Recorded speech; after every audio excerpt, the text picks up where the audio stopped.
At 2:07 a.m., my dashboard clock was the only thing in the world that still felt certain. Everything outside my windshield was a white moving wall, the kind of blizzard that doesn't look like snow anymore, just noise, like the universe is tuned to the wrong channel. I'd killed the engine to save fuel, and the quiet inside the car was so complete I could hear the tick of cooling metal under the hood. The heater had been running in short, guilty bursts, 10 minutes on then off, because the gas gauge had been dropping in slow, terrifying increments since sundown. An hour earlier, I'd still been driving white-knuckled, following the faint red glow of a semi's tail lights, until even that disappeared. The radio had given up, first dissolving into static and half words about a closure ahead. But there was no exit, no town, nothing but wind and a thin shoulder that vanished under drifts. When the car started fishtailing at 30 miles an hour, I did what you're supposed to do, eased off, guided it onto the shoulder, and told myself I'd wait it out. Then the snow started stacking up so fast, it blurred the outline of my doors. I told myself the car was a fortress. Stay with your vehicle. Don't wander. Conserve heat. I pulled my knit cap down to my eyebrows, wrapped my legs in a blanket, and tried to breathe slowly so the windows wouldn't fog any more than they already had. Every few minutes, the wind would slam into the side panels, and the whole car would shudder like something big had brushed past. Frost crawled along the inside edges of the glass, delicate at first, then thicker, as if the cold were trying to seal me in. I checked my phone every 5 minutes like a bad habit. No signal. I tried 911 anyway. It rang, once, then dropped. I typed a text to my sister, stuck in storm I-80. Not sure where watched it. Sit there unsent and felt that particular kind of loneliness you only get when you realize your world has narrowed to a few square feet of fabric, and plastic, and glass. The first time I heard the knock, I thought it was ice. A small, polite tap on the passenger side window. 1, 2. Then nothing. My body reacted before my brain did. In a storm this loud, a knock should have been impossible. Too precise. Too close. Too intentional. I leaned forward, staring at the passenger window. Frost feathered the corners, and the glass was fogged from my breath. Beyond it was just moving white. I told myself it was a branch. A chunk of ice, blown off a sign. Anything that didn't involve a person standing outside my car, in a dead zone at 2 in the morning. Then it came again. 3 taps evenly spaced, like someone trying not to startle me. A shape passed in front of the passenger window, close enough that it turned the fog glass darker for a second. The car shifted slightly, the suspension dipping as if weight had leaned against the door. My skin tightened all over, as if my body were trying to shrink away from the glass. I didn't move. I didn't even blink. I listened for footsteps, for a voice, for anything that would make it make sense, but the wind ate everything. The knocking stopped, and the silence after it was worse, because now I had to imagine what the person was doing instead. Circling, waiting, smiling at the idea of me sitting here pretending I couldn't hear. Another tap, this time on my driver's side window, right next to my ear. I turned my head slowly. There was nothing there, just frost and storm, and my own face reflected back pale in the dim dash light. I hit the lock button anyway. Once, twice, until the little red dot blinked like a heartbeat. Then, something pressed against the glass. Not a hand. A faccia. At first, it was only a blur in the fog. Then the fog shifted, and I saw the curve of a cheek, the suggestion of a nose. The skin was pale, almost the same color as the snow, and whoever it was stood close enough that their breath should have cleared a spot on the window.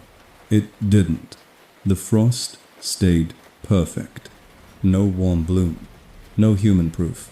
My mouth opened, but nothing came out. I flicked my high beams on. The light turned the swirling snow into harsh, trembling flashes, drifts the faint line of the road, my own tire tracks leading to nowhere. But on the other side of my window, there was no face. Nothing. Empty air. And the storm. The knocking started again rapid, now moving along the glass. Tap, tap, tap, tap, like fingers searching for a weak point. I grabbed the ice scraper from the passenger floor and held it like a weapon. A new sound cut through the wind. Not a knock. A scrape, slow and deliberate, right along the seam where the driver's door met the frame. Like someone was testing it. Like someone had a tool. My thoughts got sharp and ugly. Maybe it's not a ghost. Maybe it's a person who knows exactly what a storm does to people. How it strips you down to need. Then, very softly, I heard a voice muffled by glass and wind, but unmistakably human. "Hey," it said, calm, almost gentle. "You okay in there?" I stared straight ahead, as if ignoring it would make it go away.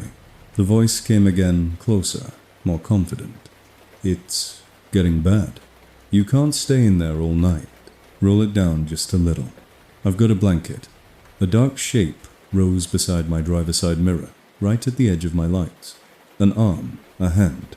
Something held up to the window, maybe fabric, maybe just the idea of it. I could almost see the scene it wanted, me cracking the window, a rush of cold, a quick hand sliding in, fingers on the lock. My hand went to the key. Heat, T-horn, movement, anything. I turned it. The starter clicked, once weak and exhausted, then nothing. The battery had been draining every time I woke the dash, every time I flashed the lights, every time I tried to make myself feel less alone. The realization hit like nausea. I had fewer options than I thought. And that was when my phone dead a second ago lit up on its own. Not with signal, not with a call, just the lock screen turning bright in the dark. A notification appeared. Unknown device detected Bluetooth pairing request. Accept or decline. The device name was simply Canuck. No brand, no mother, just that word like a joke someone had told before. The voice outside chuckled like it had heard the little chime. "Come on," it said. "Don't be rude." My thumb hovered over DECL. I pressed it. Immediately the knocking stopped. For 2 full seconds even the wind seemed to pause. Then my door handle rattled once hard, and the voice lost all its warmth. "Wrong choice," it said. The interior lights of my car flashed, like someone had clicked them on and off from the outside. My radio, dead for hours, crackled awake for a heartbeat and spat out a single clear sound, 3 slow knocks amplified as if coming from inside the speakers. Then the display went blank again. I held my breath and stared at the passenger seat, because some primitive part of my brain expected to see a silhouette there, sitting politely waiting. Nothing. Just my gloves, my scraped-up receipts, my half-empty water bottle. Outside. Something moved across my windshield so close it left a dark streak through the snow for a second, like a hand dragging along the glass. Not tapping now. Marking. The voice returned softer, almost amused. "Okay," it said. "We'll do it the other way." And then from the back seat directly behind me came the faintest sound of all. A single careful knock on the inside of the rear window, as if whatever had been outside had already decided it didn't need the door.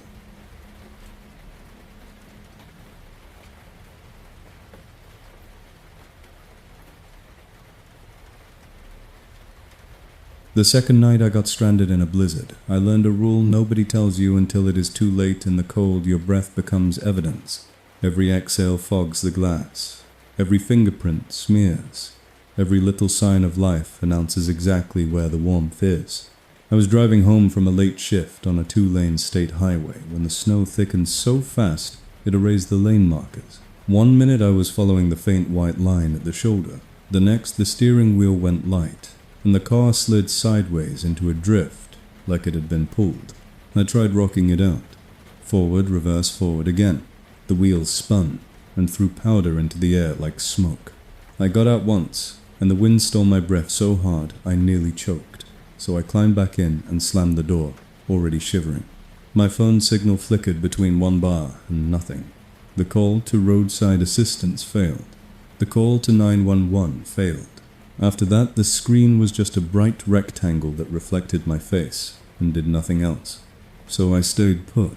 Heat for 10 minutes, off for 10. Coat zipped to my chin, hat pulled down, hands shoved into my pockets as if I could hide them from the cold.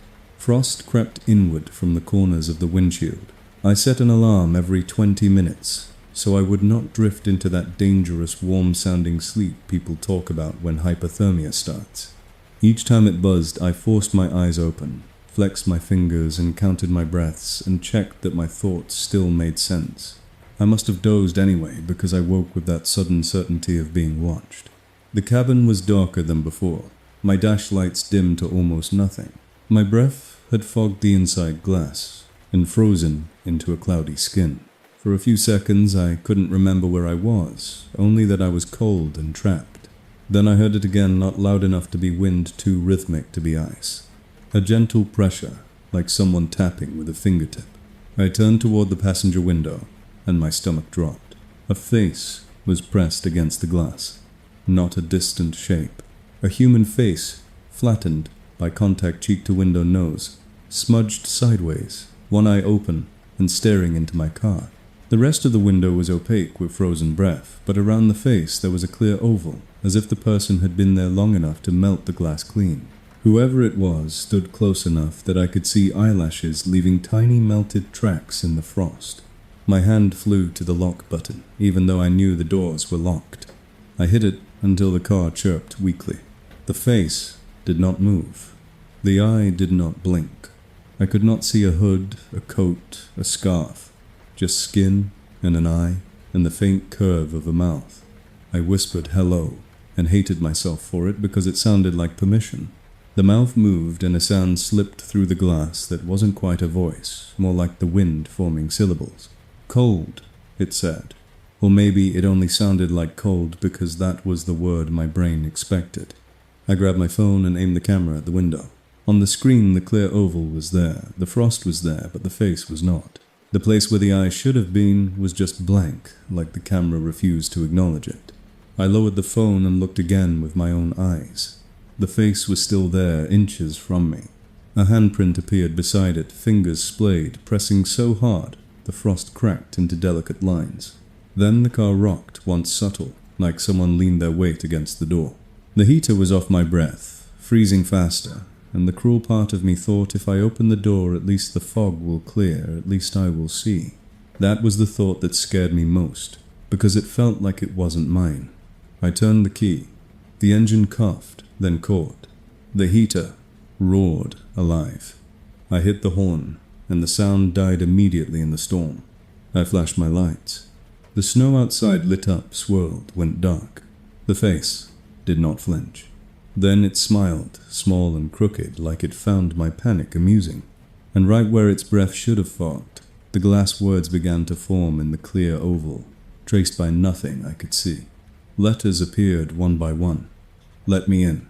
I backed away in my seat until my shoulder blades hit the door. My mind raced through every scenario that ended with me alive. Maybe it was a lost driver. Maybe it was someone hurt. But my instincts kept whispering the same simple thing. Do not open anything. A knock sounded on the driver window, right next to my ear. I whipped my head around. Another clear oval had appeared on my side already, melted through the frost, and another eye stared in. Not a different face. The same eye, the same lashes, as if it had crossed the storm faster than I could turn. The driver's side mouth moved. The sound slid through the glass again, more certain this time. Open. I clenched my teeth. No, I said louder than I meant to, like the word could build a wall. The hand on the passenger side dragged downward, leaving 5 clear streaks through the frost, like claw marks. Then, very gently, the driver's side hand found my door handle, and I heard the metallic click of it being tested. Once, twice. Patient. Methodical. My heart hammered so hard I could feel it in my throat. I tried reverse again, tried drive, tried rocking it, but the car only shuddered and sank deeper into the drift as if the snow were swallowing it on purpose. I slammed my hand against the lock button. The handle stopped. For a heartbeat, nothing happened. The storm raged. The heater blew. My breath came fast and shallow. Then the interior dome light turned on. I had not touched it. I stared at the light, then at the windows. Both clear ovals were gone. The frost had returned, smooth and opaque, as if a warm face had never been there at all. Relief hit me so hard, I almost sobbed. I leaned forward and wiped a circle on the passenger window with my sleeve, desperate to see outside, desperate to prove to myself I had not imagined it. My sleeve came away wet, not from meltwater, from something thicker, greasy that smeared instead of evaporating. I wiped again harder, and the smear spread. That was when I noticed the streaks were not on the outside of the glass. They were on the inside. 5 long marks, as if a hand had pressed and dragged from within the car while I was sleeping. My eyes flicked to the back seat. The dome light barely reached it, but I could see the outline of my emergency kit, my scattered gloves, my coat bunched up where I'd thrown it. And on the back window, in the frost I had never touched, a new clear oval began to appear from the inside out, the way warm skin melts ice. I didn't turn around. I couldn't, because behind my seat in the dark space where my breath could not reach, I heard a slow, careful inhale, like someone savoring warmth. I lifted my eyes to the rear-view mirror, praying it would show me nothing. Even the mirror had frosted over, but in the center, a small circle cleared, as if someone's breath had warmed it. In that clearing, I saw a single eye, unblinking inches behind my head. My body locked. The dome light clicked off by itself, plunging the cabin back into gray. Somewhere in the storm, my alarm started buzzing again, insisting I wake up, insisting I stay alive, while the eye in the mirror stayed perfectly still. Then, very softly, the tapping began again, not on the glass beside me, but on the inside of my windshield, right in front of my face.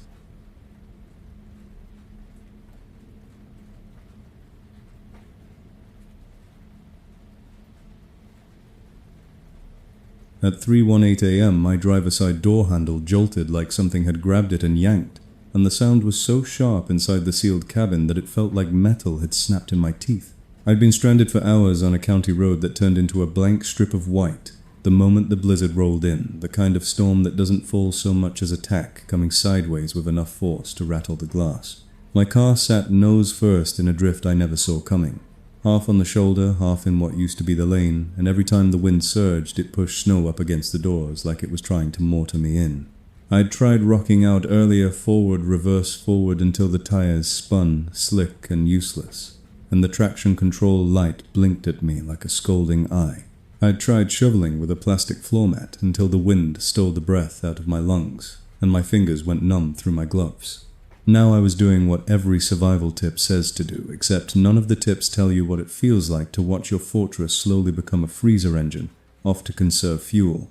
Heat in short bursts, phone in my hand like it was a flare, even though I had no service. The last time I checked the gas gauge, it was a hair above a quarter tank, and I kept doing the math, like math could comfort me, calculating how many 10-minute heater cycles that bought how many hours, until my breath stopped fogging the bee, glass, and started freezing in my throat. The handle jerked again, once, twice. Then it started rattling in short, impatient bursts, like whoever was out there had decided politeness was over. My first thought was stupid and hopeful. A plow, a deputy, a good Samaritan.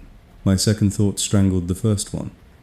Immediately, nobody sane walks up to a stranded car in a whiteout at 3 in the morning, and if they do, they knock. They don't test the handle like they already own the door. I slammed my palm onto the lock button anyway, even though the doors were already locked, and the car chirped weakly, the sound thin and embarrassed under the roar of the wind. I held my breath, listening for footsteps, for a voice, for anything that would turn this into something normal. The rattling stopped. For 3 seconds there was only the storm and the faint tick of my cooling engine block. Then the handle moved again, slower, now deliberate, as if someone was learning the exact amount of force needed. A scrape followed metal on metal right at the seam near the latch. My skin went tight all over. I raised my phone to the window to use the camera as a mirror, because my side glass was frosted and fogged, and the world outside was nothing but a shifting grey blur. On the screen I saw a portion of my own door, the snow crusted along the bottom, my side mirror vibrating, and then something dark passed close to the glass, so close it turned the image into a smudged shadow. No face, no coat, just the suggestion of a person standing right where I couldn't see. "Hey," a voice said, muffled by the storm. It was calm, almost bored. "Open up." I didn't answer. The voice didn't sound cold, didn't sound urgent, didn't sound like someone who had been out there for more than 30 seconds. It sounded like someone standing in a warm room, asking me to hold a door. "You can't sit in there," it continued, as if it were explaining a simple fact. "You'll freeze." The phrasing snagged on my brain. In there, like my car wasn't a place. like it was a mistake I'd made that needed correcting. The handle rattled again harder, and the entire door shuddered. I gripped the ice scraper from the passenger footwell and held it upright like a knife, which would have been funny if I weren't shaking. I tried to call 911 again out of pure reflex, and the call failed so fast it didn't even pretend to ring. "Come on," the voice said, closer now, as if it had leaned toward the glass to speak directly into my ear. "Just crack it. I'll help you get out." A soft electronic chime sounded from my dashboard, and my stomach dropped because it came from inside the car, not outside.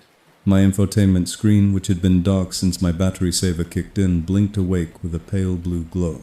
A prompt appeared in clean, friendly letters: remote, unlock, requested, accept, decline.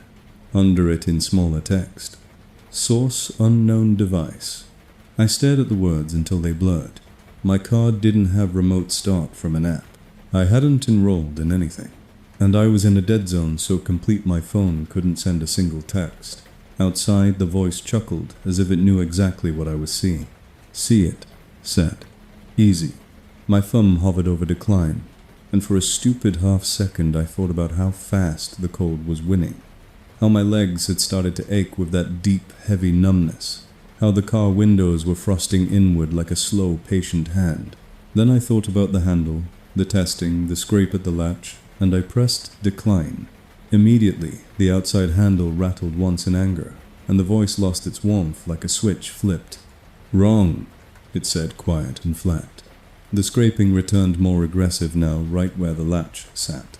I turned the key, even though I knew I shouldn't waste the battery, and the engine coughed and caught the heater-blasting dusty air that felt like life for the first 10 seconds, and then just felt like time running out. I hit the horn and the sound vanished into the storm. I flashed the high beams and the snow turned into a frantic glittering tunnel, but the edge of my door stayed a blank wall of white. Still, the handle stopped. For a heartbeat. Then it moved again. Not pulled from outside this time, but lifted slightly, the way it does when you open it from inside. The interior lock pin on my door rose a 1/4 inch by itself. I stared at it like it was a snake. I shoved it down with my finger. It popped back up. Not all the way, just enough to show intent, as if something were playing with the mechanism. I pressed the lock button again. The car chirped again. The pin stayed half raised anyway. Outside, the voice returned, softer, almost pleased. "You don't have to do anything," it said. "The car will." My phone buzzed in my hand and my blood ran cold in a new direction. The screen lit up with a notification I had never seen before. New device connected knock. I hadn't paired anything. I hadn't accepted anything. My Bluetooth was off. I went into settings anyway, with shaking hands, and the list of available devices was empty, except for one that kept appearing, disappearing, appearing again like something knocking from the inside of the software. The lock pin rose higher. I slapped it down. It rose again immediately, steady as a heartbeat. I tried the child lock switch out of desperation, even though it only affected the rear doors. I tried turning the car off, and for a second the screen went dark and the pin dropped, and I felt a rush of relief so intense it made me dizzy.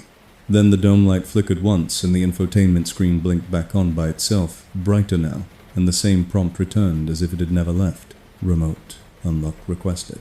Accept. Decline. Outside, the voice whispered, almost tender. There we go. The driver's side lock pin rose all the way up. I hit the lock button again. The car made a weak chirp, the locks clicked, and the pin stayed up anyway, defiant. The outside handle pulled once slow and confident, and this time the latch gave a tiny unmistakable click, the sound a locked thing makes when it becomes unlocked. My entire body went rigid. The door didn't swing open, not at first because snow had piled against it like a brace, but I felt it shift, felt the seal break, felt cold air knife into the crack at the edge. I shoved my shoulder against the door from the inside to keep it closed, and I realized in a flash of sick clarity that I was now holding the door shut with my body like a human deadbolt. Outside, the voice exhaled, a small laugh satisfied. Then right behind my headrest from the back seat, I hadn't looked at in the last 10 minutes, because I couldn't stand the idea of seeing something there. A hand lightly touched the inside door handle and tested it, the way the person outside. I had gentle at first learning the force, and I understood the worst part wasn't that someone wanted in, it was that something inside my car was trying to let them.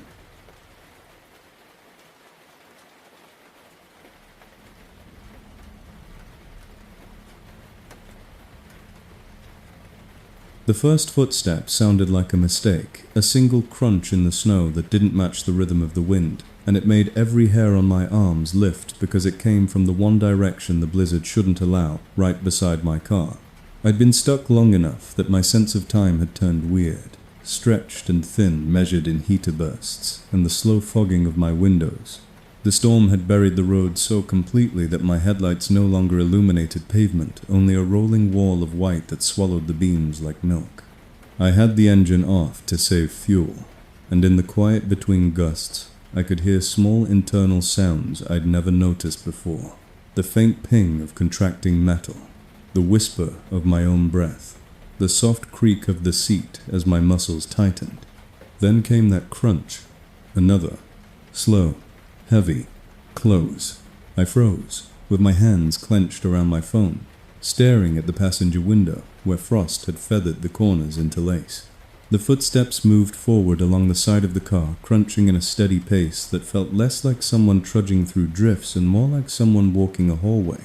When they reached the front fender, they stopped. The silence that followed was unbearable, because it forced my mind to fill the gap with an image of a person standing just beyond the hood, looking back at me through the storm, deciding. Then the steps resumed, now on the other side of the car, circling. One slow orbit. Crunch. Crunch. Crunch. The sound was wrong for deep snow, too consistent like the surface. Out there was packed and firm, but I knew it wasn't.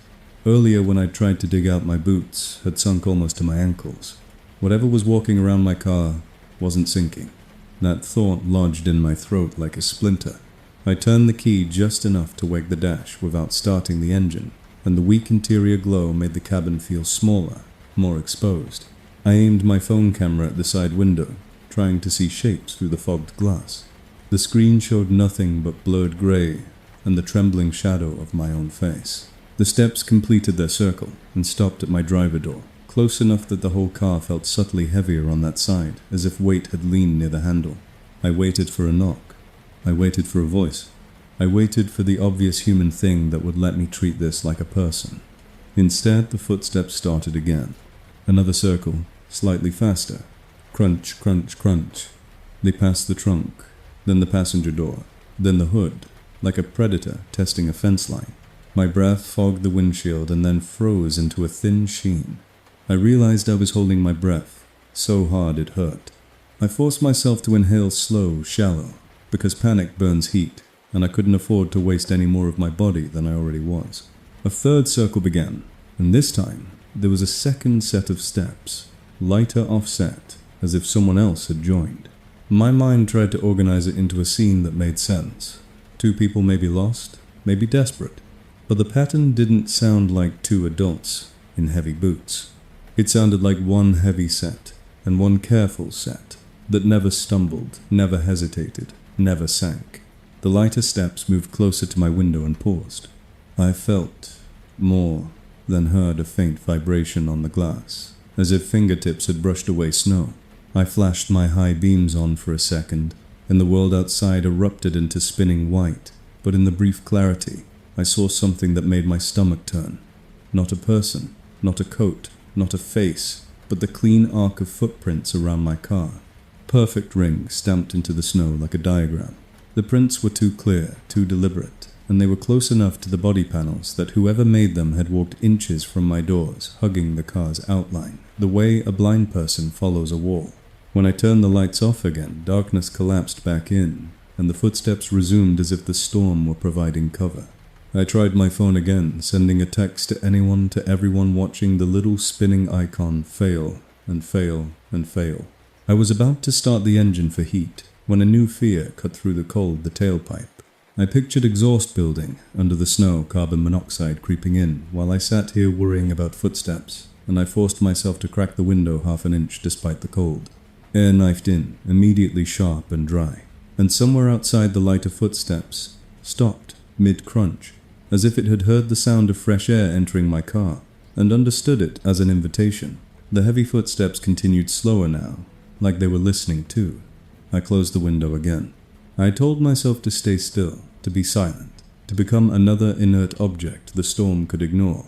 The footsteps kept circling, and the longer it went on, the more it felt ritualistic, less like searching and more like waiting for something to happen. I started counting each crunch to keep my brain from spiraling. 32 steps to complete a loop. 32 again. Then, on the next loop, there were only 31, as if one step had been removed, as if something had stopped moving and remained in place. I stared at the driver's side glass, trying to see through the frost. The steps came around again, and now there was a drag between crunches, a faint scraping sound that made me think of fabric trailing, or a hand brushing snow, or something being pulled. I couldn't take it anymore. I hit the panic button on my key fob. The car's horn screamed into the storm and the headlights strobed harsh and frantic, turning the snow into a flashing tunnel. For half a second in that strobing light, I saw a figure on the passenger side, close enough that it filled the window, but it didn't look like a person bracing against wind. It stood upright and still, as if the storm didn't touch it. Then the lights flashed again and it wasn't there, but the ring of footprints remained unbroken, and my horn sounded small and foolish against the roaring white. The panic alarm cut off after its programmed cycle, and the sudden quiet that followed was worse than the noise. The footsteps did not return right away. I waited, muscles locked, listening so hard my ears rang. Minutes passed. 10, maybe 15. My body started to loosen with a dangerous, exhausted relief, and that was when the sound returned from a new place above me. A soft, careful crunch on the roof, like someone shifting their weight on packed snow. I stared upward at the headliner, at the dome light, at the thin layer of fabric that separated my skull from whatever was on top of my car. Another crunch. Slow. Testing. Then a faint vibration traveled through the roof panel, down the pillars into the steering wheel under my hands. Something moved across the roof from the rear toward the windshield, and I could track it by the subtle creak of metal. My thoughts went blank, except for one it climbed up there. In a blizzard.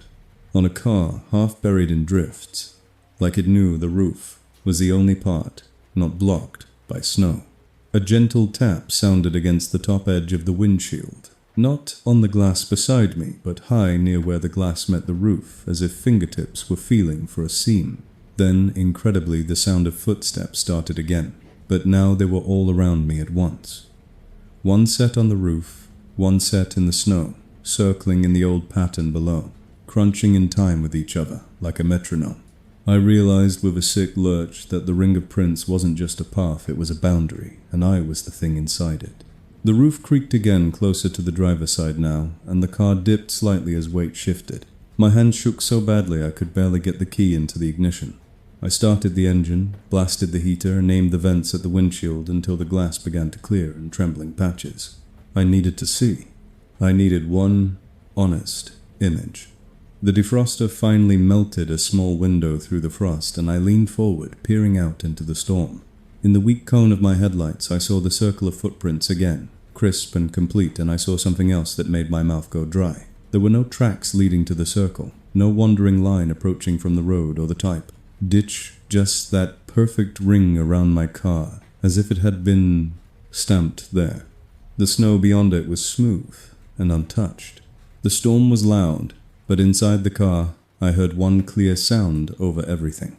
A slow, deliberate press on the roof directly above my head, followed by the gentle groan of metal giving in the tiniest amount, like a hand finding the soft spot. And then a final, heavier step that settled right above the driver's seat, as if whatever was up there had decided this was where it wanted to be when the next part began.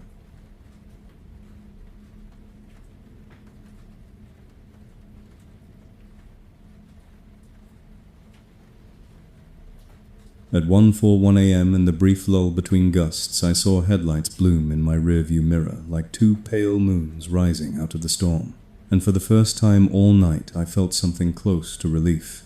I'd been stuck on the shoulder for hours, my sedan angled half into a drift, my hazard lights clicking like a tired heartbeat. The blizzard had turned the highway into a white hallway with no walls, and the few cars that had passed earlier had done so like ghosts, rushing by with their tires hissing, and their taillights swallowed almost immediately.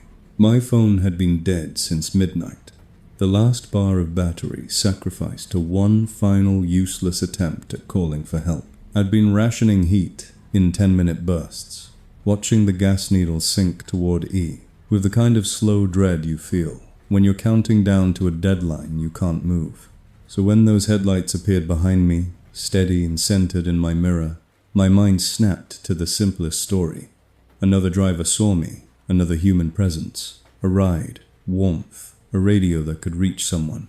The vehicle crept closer through the snow haze, then eased to a stop directly behind me, so close I could see the faint outline of its grille through my back glass. It didn't honk. It didn't flash its brights.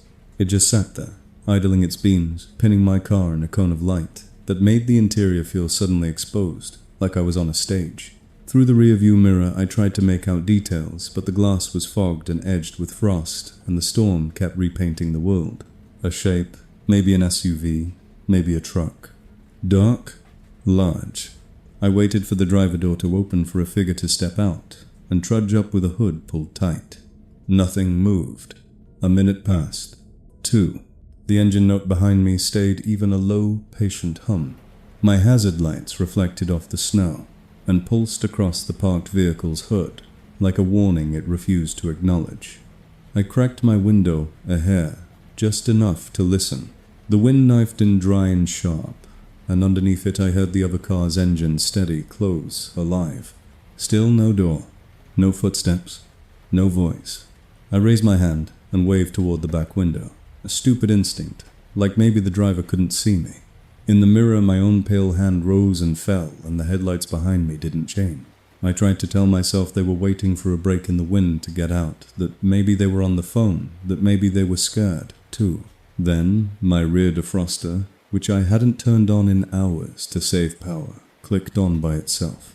I felt it more than heard it. The faint electrical load, the subtle warmth along the back glass. A small rectangular patch of frost, thinned and cleared in the center of my rear window, as if someone had decided I needed a better view. And in that clearing I saw something that made my stomach turn. The driver's seat of the vehicle behind me was empty. Not shadowed. Not hidden by glare. Empty. The headrest, the steering wheel, the dashboard glow, no silhouette, no hands, no movement. For a second I thought the storm was playing tricks, reflecting my own interior, but the angle was wrong and the emptiness was too clean. I leaned closer, breathing hard, and the cleared patch widened another inch, like the defroster was helping. The passenger seat was empty too. No outline, no face, no phone glow, just 2 empty front seats, lit by the cold blue of a dash display. Yet the engine was running. The headlights were on. The car had stopped behind mine, with intention. My mind tried to supply a human explanation. Someone slumped low, someone in the back seat, someone wearing a hood that blended into darkness. But the cabin behind me looked like a showroom, neat, vacant, almost staged. The rear door on the driver's side swung open, not fast, not dramatic, just a slow, smooth arc, as if pushed by a gentle hand. A puff of snow swirled into the back seat, caught in the headlight beams. No person stepped out. The door remained open, waiting. My pulse hammered so hard my vision tunneled. I turned my body slightly, trying to look over my shoulder directly, but the rear headrest blocked most of the view, and my own breath kept refreezing on the glass. In the mirror, the open door looked like a dark mouth. Something inside me insisted the door had opened, so I'd see that it could, so I'd understand. This vehicle wasn't stalled or abandoned, it was active. An alarm tone chimed softly from my own dashboard, the kind of polite sound modern cars make when they want your attention. My infotainment screen dark a moment ago, lit up with a message in plain white text. Vehicle. Detected in close proximity. Recommend. Enable rear assist. Under that, a button connect. My throat went dry. My phone was dead. My data was dead. And yet my car was offering to connect to something behind me. I hit cancel, but the message returned immediately, as if my refusal hadn't registered. Outside, the storm hit the side panels again and the whole car shuddered. The open rear door of the vehicle behind me didn't move at all, perfectly steady, despite the wind like it was hinged to a calmer world. Then, my own door locks clicked. Once, twice. The little lock icons on my dash blinked as if someone had toggled them from the outside. I slammed my palm on the lock button. They clicked back, then clicked again on their own. My breath came fast, fogging the windshield, and through that fog I saw a shape move low between my trunk and the other car's open door. Not walking, not standing upright, just a dark shift like something sliding through snow at bumper height. I flashed my interior dome light on and aimed the beam through the back window, desperate for a clear image. In the brief glow, the cleared patch of glass showed the back seat of the vehicle behind me. Something was sitting there now. It hadn't been there a second ago. It wasn't shaped like a person in a coat. It was too still, too centered, like a mannequin placed for display, head tilted slightly forward as if listening. I couldn't see a face, only a pale oval where a face should be, and the pale oval seemed to be turned toward my car, toward my warmth, toward my breath. My dome light flickered and went out. The moment it did, the open rear door behind me began to close, slow and careful, like a decision being finalized. It latched with a soft click. The headlights behind me brightened not into brights, just a subtle increase, as if focusing. Then the vehicle in back rolled forward an inch, until I felt the tiniest bump through my seat, bumper to bumper, a tap so gentle it was almost affectionate. I froze. Another bump, slightly firmer. Not enough to hurt, enough to communicate, I can move you. The highway around us was empty, but suddenly I could picture being nudged out into the lane, being pushed forward into deeper drifts, being guided wherever the thing behind me wanted. My hand went to the gear shift. I tried to start my engine to pull away, but the starter clicked weakly, then nothing. My battery was too low from hours of rationed heat and panic. Behind me, the other car's engine stayed steady, patient. My dashboard chimed again, and the screen displayed a final message. Calm as a customer service email connection. Established. Rear assist active. I stared at it numb. Then from the back seat directly behind my head came the faintest sound of all. A seatbelt buckle clicking into place. One clean metallic snap as if someone back there had just settled in for the ride.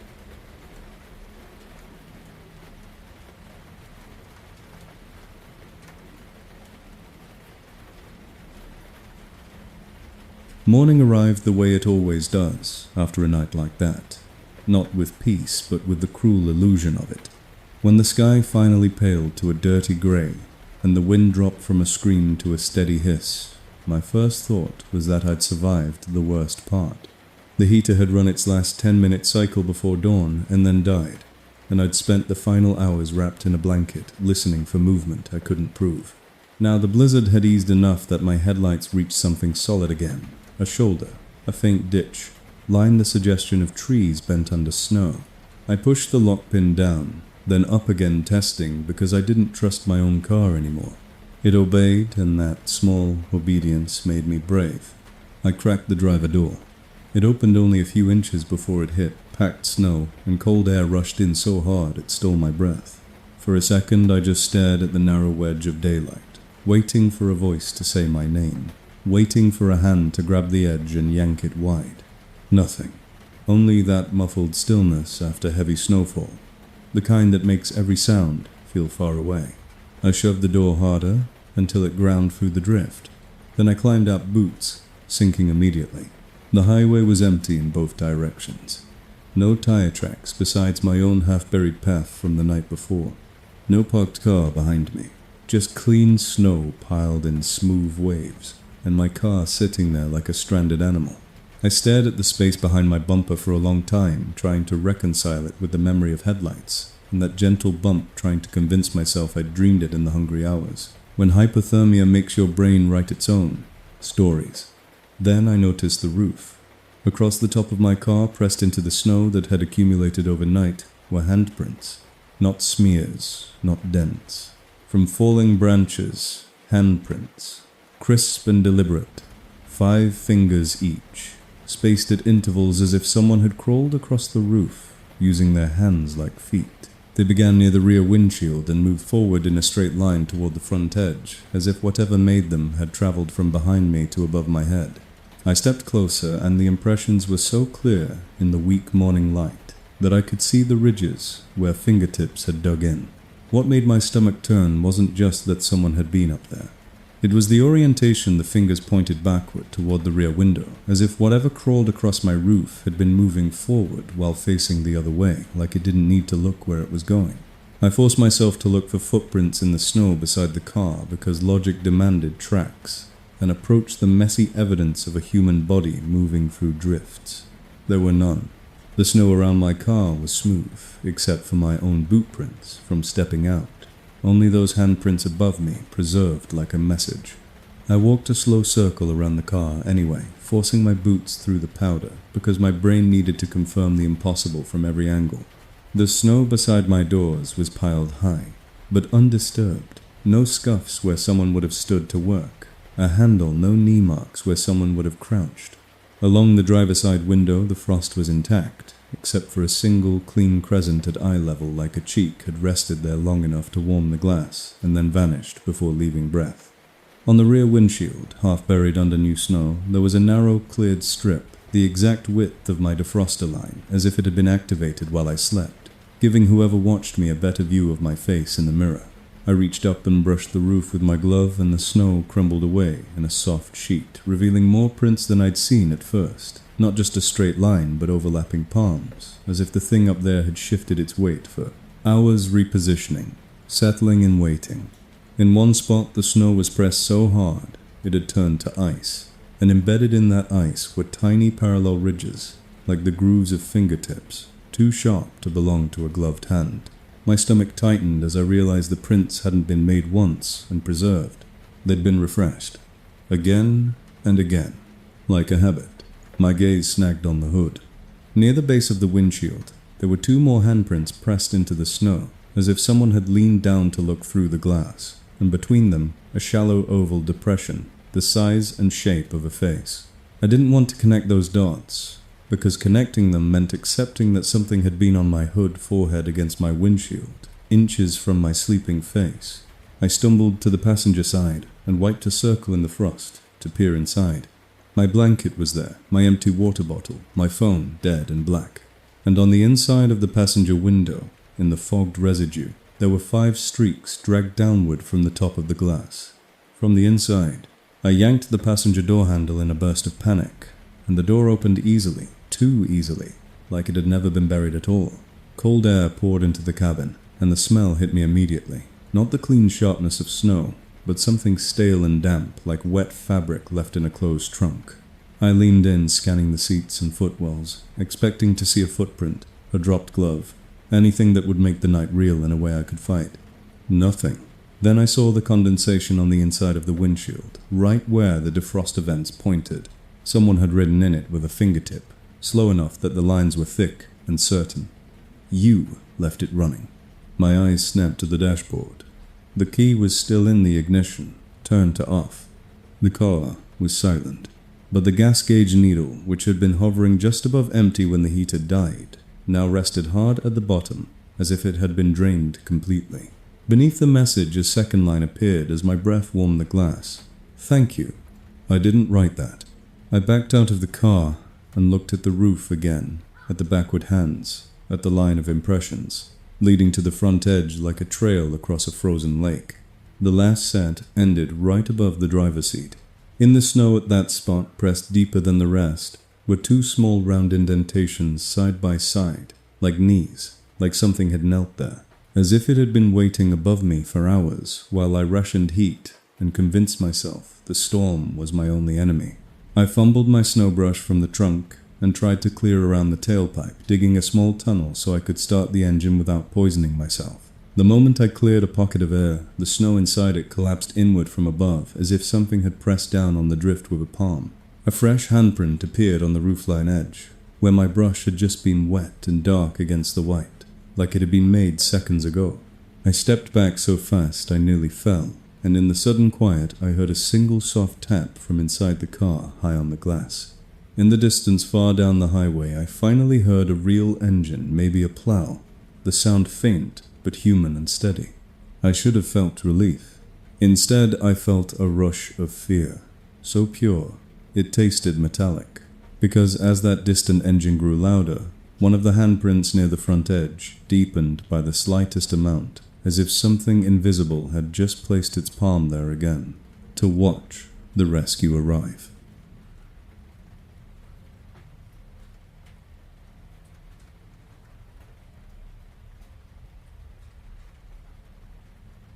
At 2:26 a.m., the storm eased just enough for me to hear a new sound through the insulation of my car. An engine idling nearby. Low and steady, not the distant roar of a plow, but the close, patient purr of something that had pulled up. Behind me, my hazard lights were still clicking, and their orange pulse painted the interior like a slow warning. I'd been stuck in the drift for hours, rationing heat, watching frost thicken along the edges of the glass, as if the cold were trying to seal me in. So when I caught the glow of headlights in my mirror, relief hit me so hard it almost felt like warmth. I waited for the normal parts. A horn, a flash of brights, a door opening with a slam. Instead, the vehicle behind me just sat there, idling, patient. The wind pushed snow sideways across the beams like film grain. My rear window was fogged and feathered with frost, but the light was strong enough that I could make out the shape of a dark SUV, tall and boxy with windows tinted so black they looked like holes. It didn't pull up alongside, didn't give me room, didn't angle for safety. It parked directly behind me, close enough that its headlights turned my cabin into a shadow puppet theater. A minute passed. Then the driver door of the SUV opened, not with a violent yank, but with a calm, practiced motion. A figure stepped out and started walking toward my driver's side window. That's when the next wrong detail hit me. He wasn't fighting the wind. He wasn't hunched. He wasn't taking the short, careful steps you take when you're sinking through drifts. He moved with a steady pace, as if the snow under his boots was dry pavement. The only thing the storm seemed to do to him was blur his outline. He stopped beside my window and tapped the glass 3 times. Tap, tap, tap, pull it. Even, like a neighbor checking if you're home. I kept both hands on my steering wheel where I could feel my own pulse beating in my fingers. I didn't lower the window. I didn't unlock anything. I just leaned forward and wiped a small crescent in the condensation so I could see. "Hey," a man's voice said through the glass clear despite the wind. "Calm. Too calm. You stuck?" "Yeah, I managed. No service. I'm waiting it out." He made a sound that could have been a laugh, could have been a sigh. "You can't wait this out," he said. "People die doing that." The sentence landed like a statement of fact he enjoyed. I wiped a little more of the window. Hood-up face, half-shadowed, but I caught the pale line of his mouth. In his right hand he held something long and dark, angled down by his thigh. At first, my brain tried to label it as a shovel. Then the hazard light pulsed, and the metal caught orange, and I saw the curved hook. A crowbar. My throat tightened. "Why do you have that?" He lifted it slightly casual, like he was showing me a tool from a hardware store. "For doors," he said. "Trunks. Frozen latches. You'd be surprised what gets stuck in weather like this." He nodded back toward his SUV. "Heaters blasting. I'll get you out of here. Pop your door."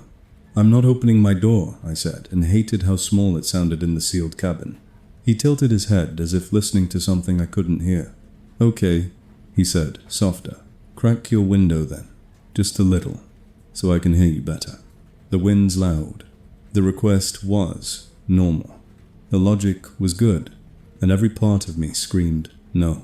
"What's your name?" I asked, buying time. A pause. Tiny, but real. "Drew," he said. "I live out by the lake road. I'm just trying to help." Behind him, his SUV's headlights stayed steady. I noticed the rear hatch wasn't fully closed. It sat open a finger's width, a dark slit. Snow spiraled into it and vanished. It didn't build up along the edges the way it did everywhere else. "I don't need help," I said. "I'm staying with my vehicle." Drew's smile widened a fraction. "Your vehicle is dying," he said, and he tapped the crowbar lightly against my door near the handle. The sound was a clean metallic tick that carried through the cabin perfectly. "Battery's low. Gas is low. You know that. I know that. Let's stop pretending." He leaned closer, and the next detail made my stomach drop. Where his breath should have fogged the glass, there was nothing. No warm bloom. No. Hello. The white crescent stayed clear and cold. My phone, which had been dead long enough that I'd stopped checking it, lit up on the seat with a soft chime. The screen flashed a single message in plain text. "Unlock to accept Assistance. 2 buttons, yes and no. My blood went cold in a new direction. I hadn't touched it. The phone shouldn't even be on. Outside, Drew's voice dropped to a murmur, almost intimate. "See," he said. "Even your phone knows." Sigh yes. I stared at the screen. My hand shook as I reached for it, and the moment my fingertip touched the glass, the message vanished. The display went black again, as if the phone had never woken. Drew's smile faded, like someone closing a door. "Okay," he said, and the friendliness drained out of his tone. "We'll do it the hard way." He slid the crowbar's hooked end into the seam near my driver's side handle. Metal scraped paint, with a sound that made my teeth hurt. He didn't jerk or pry violently. He applied pressure, slowly testing, like he knew exactly how much force a door could take before the latch gave. The rubber seal groaned. I felt the tiniest cold thread of air sneak into the crack, and it felt personal, like the storm had been invited. "Stop," I said. My voice sounded wrong, thin and high. He didn't stop. The door flexed again. I hit the panic button on my key fob. The horn screamed. The headlights strobed. The cabin filled with frantic light. In the strobing flashes, I finally saw his face clearly, and it made my skin crawl because he didn't look angry. He looked bored. His eyes were open too wide, the white showing all around, and they didn't blink. The alarm blared, and he just watched me like he was waiting for the next prompt. When the panic cycle cut off, the silence was worse than the noise. Drew left the crowbar wedged in the seam like a bookmark and stepped back 2 paces. He turned his head slightly, listening. Then he smiled again, bigger, and spoke as if he were sharing a joke. "You hear it?" he asked. "It's okay. It's already on the way." At first I heard nothing but wind. Then faintly beneath it came footsteps. Not running, not urgent. Slow and steady. They were coming from ahead of my car, from the direction my headlights barely reached. A shape emerged through the snow haze, then another. Their outlines wavered, but their movement didn't. They walked like the snow wasn't deep, like the storm wasn't loud, like the road belonged to them. My hands fumbled at the ignition. I turned the key, and the starter hesitated. Then the engine caught with a rough cough that felt like a miracle. I slammed the gear into drive and pressed the gas. The tires spun through powder, and the car lurched an inch, then sank back, trapped. The figures kept coming. Drew leaned close to my window again, his mouth inches from the glass, and whispered like a secret, meant only for me. "If you won't open it," he said, "we will." The lock pin on my door rose by itself, smooth and certain. Then from the back seat, directly behind my headrest, came a soft click, the unmistakable sound of a seatbelt buckling, as if someone inside my car had just decided it was time to join the conversation. I didn't turn around. I couldn't.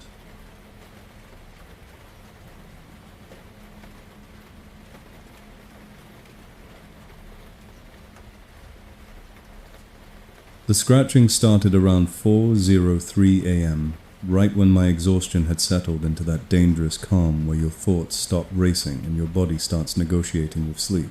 My engine was off again to save fuel, and the cabin was so still I could hear the wind change pitch as it swept over the roof. Then from behind me came a careful pull across metal skirt, tick. Not ice. Not random. A deliberate drag that ended like something had caught on the trunk seam. I sat up so fast, my blanket slid off my knees. Another scrape followed, longer, closer to the center of the trunk lid, and I felt the vibration travel through the frame, into the seat. I tried to look through the rear glass, but frost and drifting snow turned it into a gray mirror. The sound came again, and now it had rhythm. 3 short scrapes, a pause. 3 short scrapes, a pause. The same cadence as knocking. My first thought was an animal looking for warmth. My second thought was worse. Animals don't test latches. The scraping shifted to the edge of the trunk right where the latch sits, and I heard a soft click, like a mechanism being explored from the inside. My stomach dropped. Modern cars have an emergency glow handle inside the trunk. For a half-second, compassion flared. Someone trapped back there, someone desperate. Then the sound changed again, slow and horizontal, like someone writing instead of clawing. I turned the key just enough to wake my dash without starting the engine. A polite chime sounded, and text appeared in the calm font my car used for low tire pressure. Rear compartment activity detected. Check. Cargo. I stared at it until my eyes burned. My car did not have sensors for that. It was an old sedan with a dying battery and a stubborn defroster. The message felt less like information and more like a suggestion, like my car was trying to guide my attention exactly where I didn't want it. A thump followed, flat and heavy, like a palm pressed against metal. The trunk lid flexed slightly under the snow load. Something pushed from inside. Then the rear seat latch clicked, faint but unmistakable, as if someone had found the release lever in the trunk and was trying to fold the seats down into the cabin. The center section of my back seat shuddered, not dropping, just shifting as fabric tightened. Another click came, patient and repeated, like someone learning how much force it would take. My breath came fast. I forced it down. Hypothermia makes you sloppy.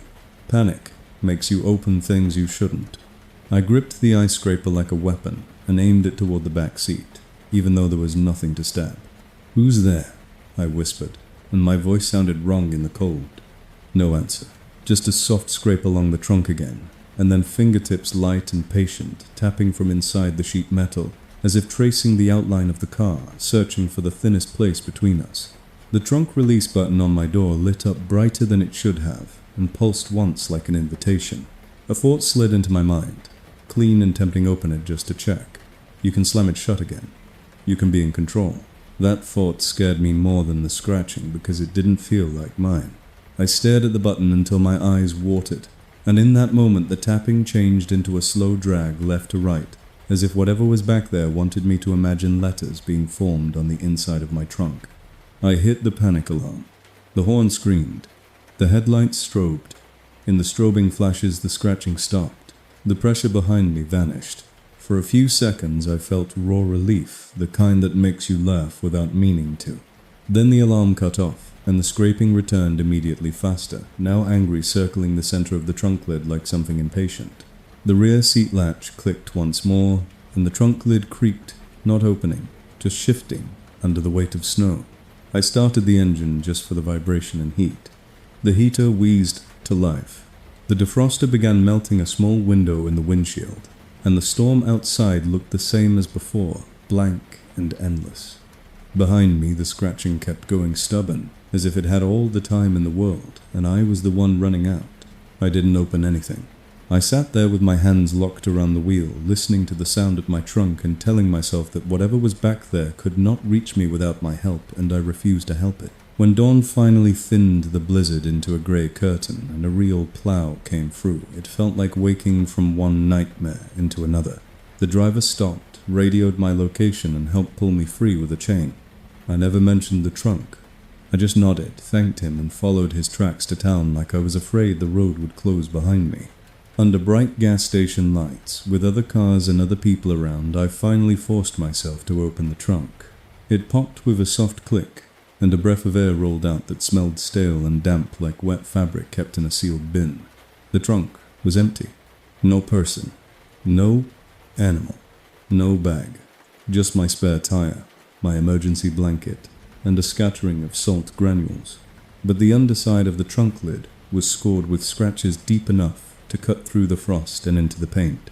5 long gouges ran downward from the center, like fingers. Beneath them, 4 shorter cuts formed blocky letters that only made sense after a second open. My eyes searched for the glow-in-the-dark emergency release handle, the one you're supposed to pull if you get trapped. It wasn't dangling. It wasn't snapped. It was gone, leaving only a small, bare bracket and 2 clean screw holes, as if someone had removed it on purpose. I stared at those holes until they looked like eyes. I slammed the trunk shut so hard the whole car rocked. I locked my doors and drove home with the radio loud, trying to convince myself it was over, that whatever happened belonged to the storm and the fear and the cold. For 20 miles nothing happened, and the normality almost worked.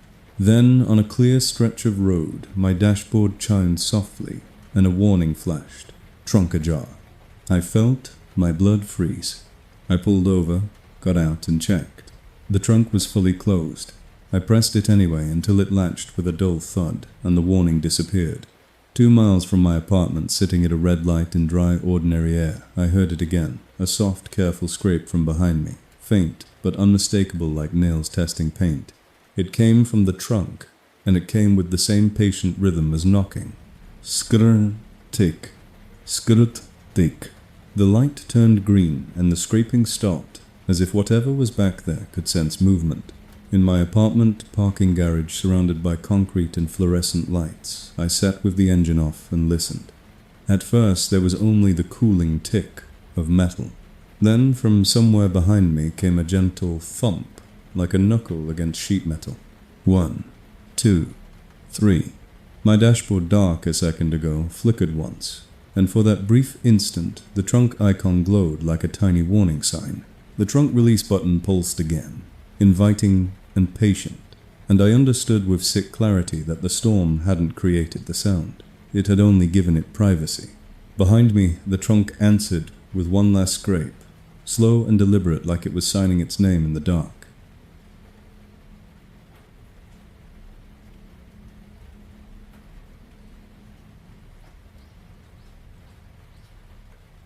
At 1:57 p.m., the only thing between me and the blizzard was a quarter tank of gas, and a decision I had to keep making every 10 minutes. Heat now or heat later.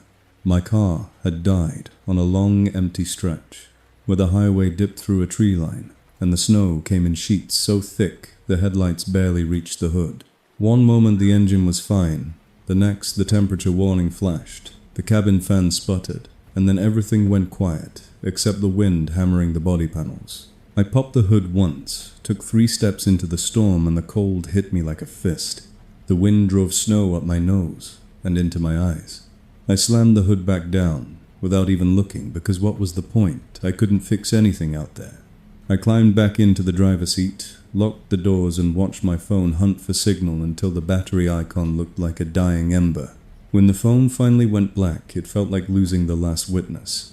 I didn't even have the comfort of telling myself help was on the way. I was just a warm shape inside a cold box on a white road that could erase me by morning. Hours passed in a tight loop of shivering and half sleep. I'd stare at the dash clock until the numbers blurred, then close my eyes for a minute and wake with my heart racing, convinced I'd heard something. Once or twice I did hear something knock, scrapes the faint suggestion of footsteps, but the storm could imitate anything if you let it. The cold played tricks, too. Around 2 a.m. my thoughts started to feel thick, as if my brain were moving through syrup. My fingers tingled, then went numb. My toes stopped hurting, which should have been good news, but wasn't.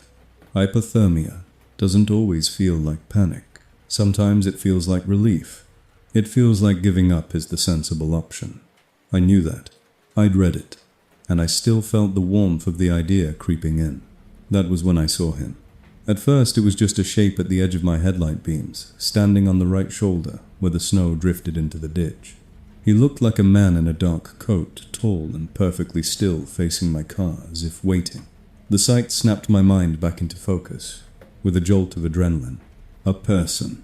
A real person meant help, danger, something solid.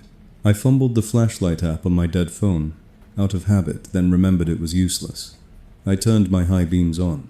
The world ahead turned harsh and bright, and the snow became a frantic field of glittering needles. The figure remained. He didn't flinch. He didn't raise an arm against the light. He just stood there, dark against white, like a cutout. My mouth opened. "Hey!" I shouted, and my voice sounded small inside the cabin.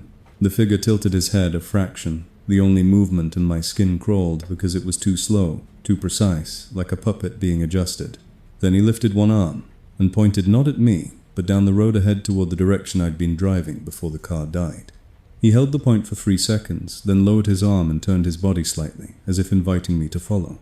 I should have stayed in the car. I knew the rule. Stay with your vehicle. But the cold had been chewing through my judgment for hours, and the sight of a human shape offered a story my brain desperately wanted. A cabin, a ranger station, a plowed turnout, anything. I cracked my window half an inch. Wind tore her in. The figure didn't move. No sound came from him. No voice. No footsteps. Only the storm.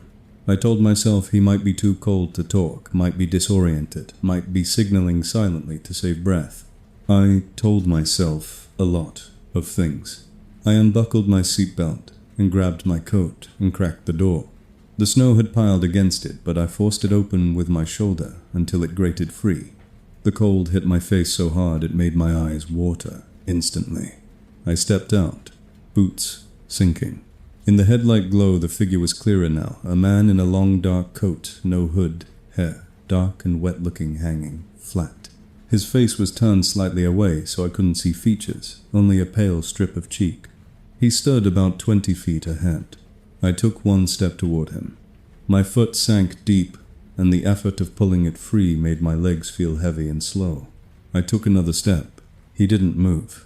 He simply turned a little more and pointed again farther, this time the gesture calm and patient. "Do you know where we are?" I called. No response. I felt the wind push against my back, and for a moment my car behind me seemed farther away than it should have.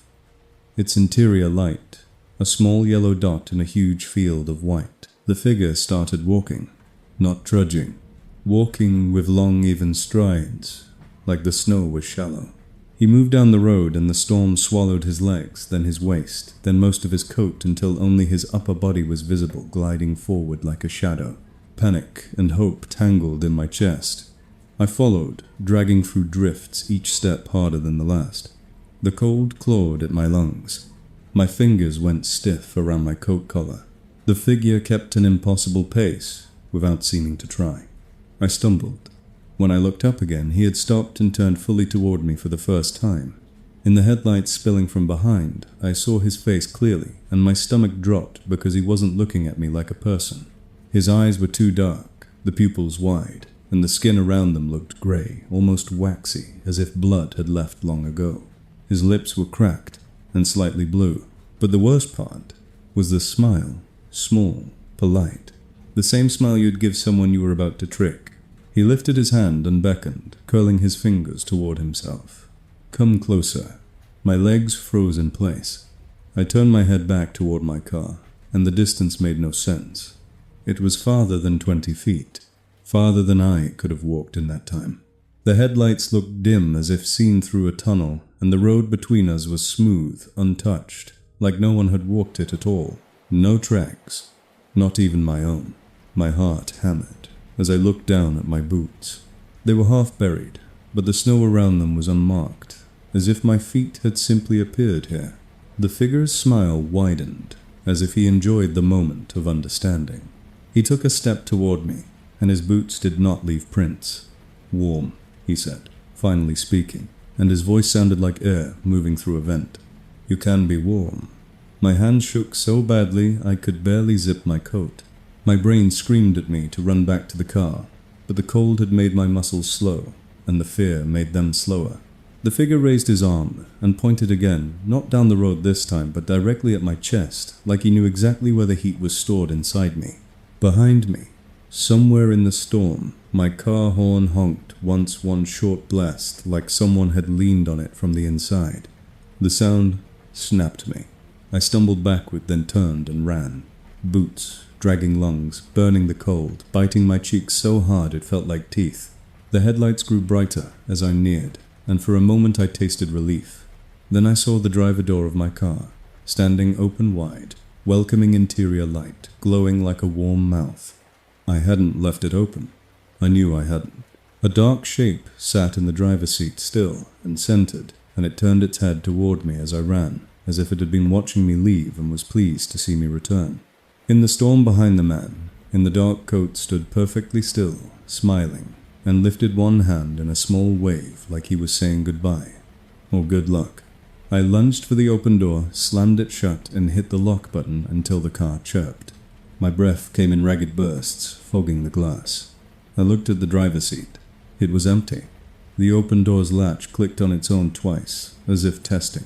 And in the faint reflection of the windshield where the headlights cast my face back at me, I saw a second face over my shoulder, smiling, small and polite, as if the warmth had followed me home.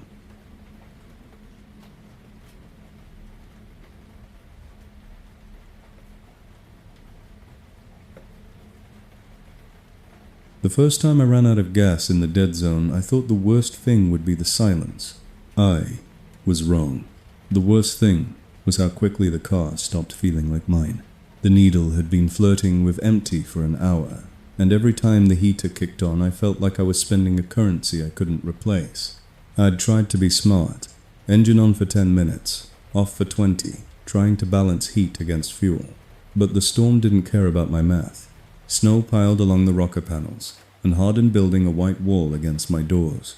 The wind pushed so hard, it made the steering wheel tremble under my hands, even though the car wasn't moving.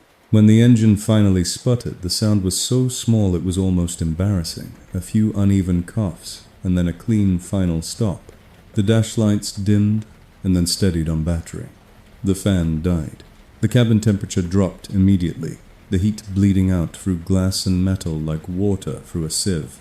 I sat very still, listening to the wind fill the space the engine had occupied. In the distance, nothing. No traffic. No plow. No sirens.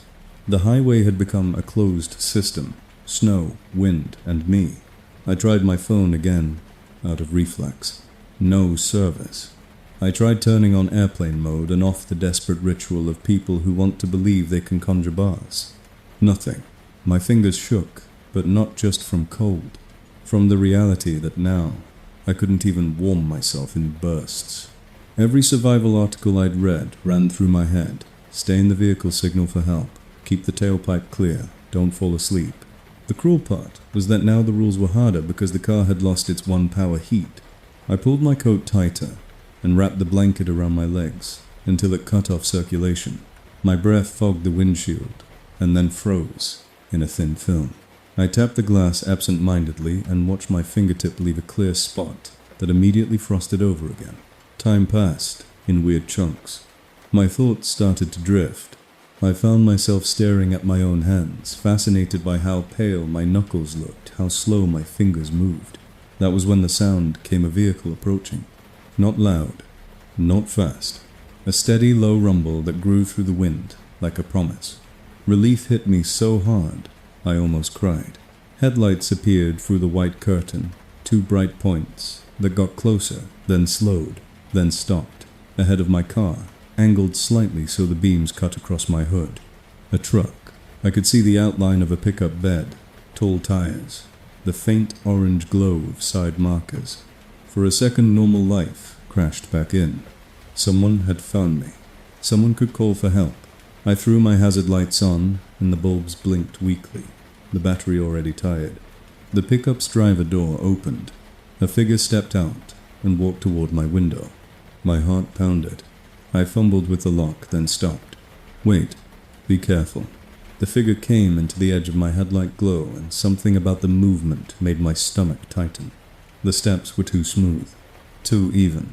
The person didn't pause to look at the ditch, didn't shield their face from the wind, didn't trudge. They walked like the air was still. They stopped at my passenger window and tapped, once gentle. I turned my head slowly. Frost framed the glass. Through the cleared crescent where my breath had melted it, I saw a face, not pressed flat, like before, just hovering close. Pale eyes, dark lips, slightly blue. The face I'd seen out on the road. The same small, polite smile. My throat closed. I didn't move. Outside, the figure tilted their head. Tap, tap. 2 more knocks, evenly spaced. My dashboard chimed, soft and cheerful, and a warning flashed. Low fuel. I almost laughed at the timing. Then another message appeared beneath it, in the same calm font. Assistance available. Unlock. Yes. No. The options glowed, like a game choice. My fingers hovered in midair, refusing to touch anything. The figure outside did not speak. They simply lifted a hand and pointed not toward their truck, but toward my door lock, like a teacher guiding a student. The heater vents dead a moment ago exhaled a faint warm breath onto my hands. I froze. My engine was off. The gas was gone. The fan had died. And yet warmth slipped out of the vents, gentle and inviting, as if the car itself were trying to soothe me into compliance. The polite smile outside widened. I heard a click behind me. from the rear door. The lock pin rose a fraction. I slapped it down. It rose again. Another click from the trunk area. Another from the rear seat latch. A chorus of small mechanical sounds, like the car's systems waking up one by one without my permission. The pickup's headlights ahead brightened slightly, focusing. The figure outside leaned closer.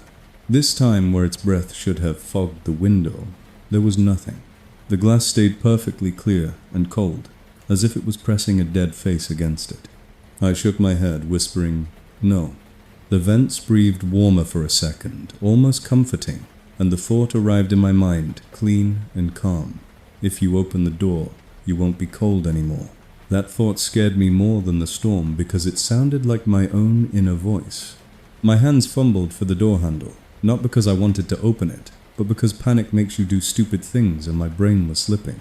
I jerked my hand back at the last second and grabbed my keys instead, jamming them into the ignition and turning hard, trying to force the car to obey. The starter clicked weakly and nothing else happened. Outside, the figure's smile did not change. Somewhere in the pickup truck ahead, the engine revved once low and deliberate, like a throat clearing.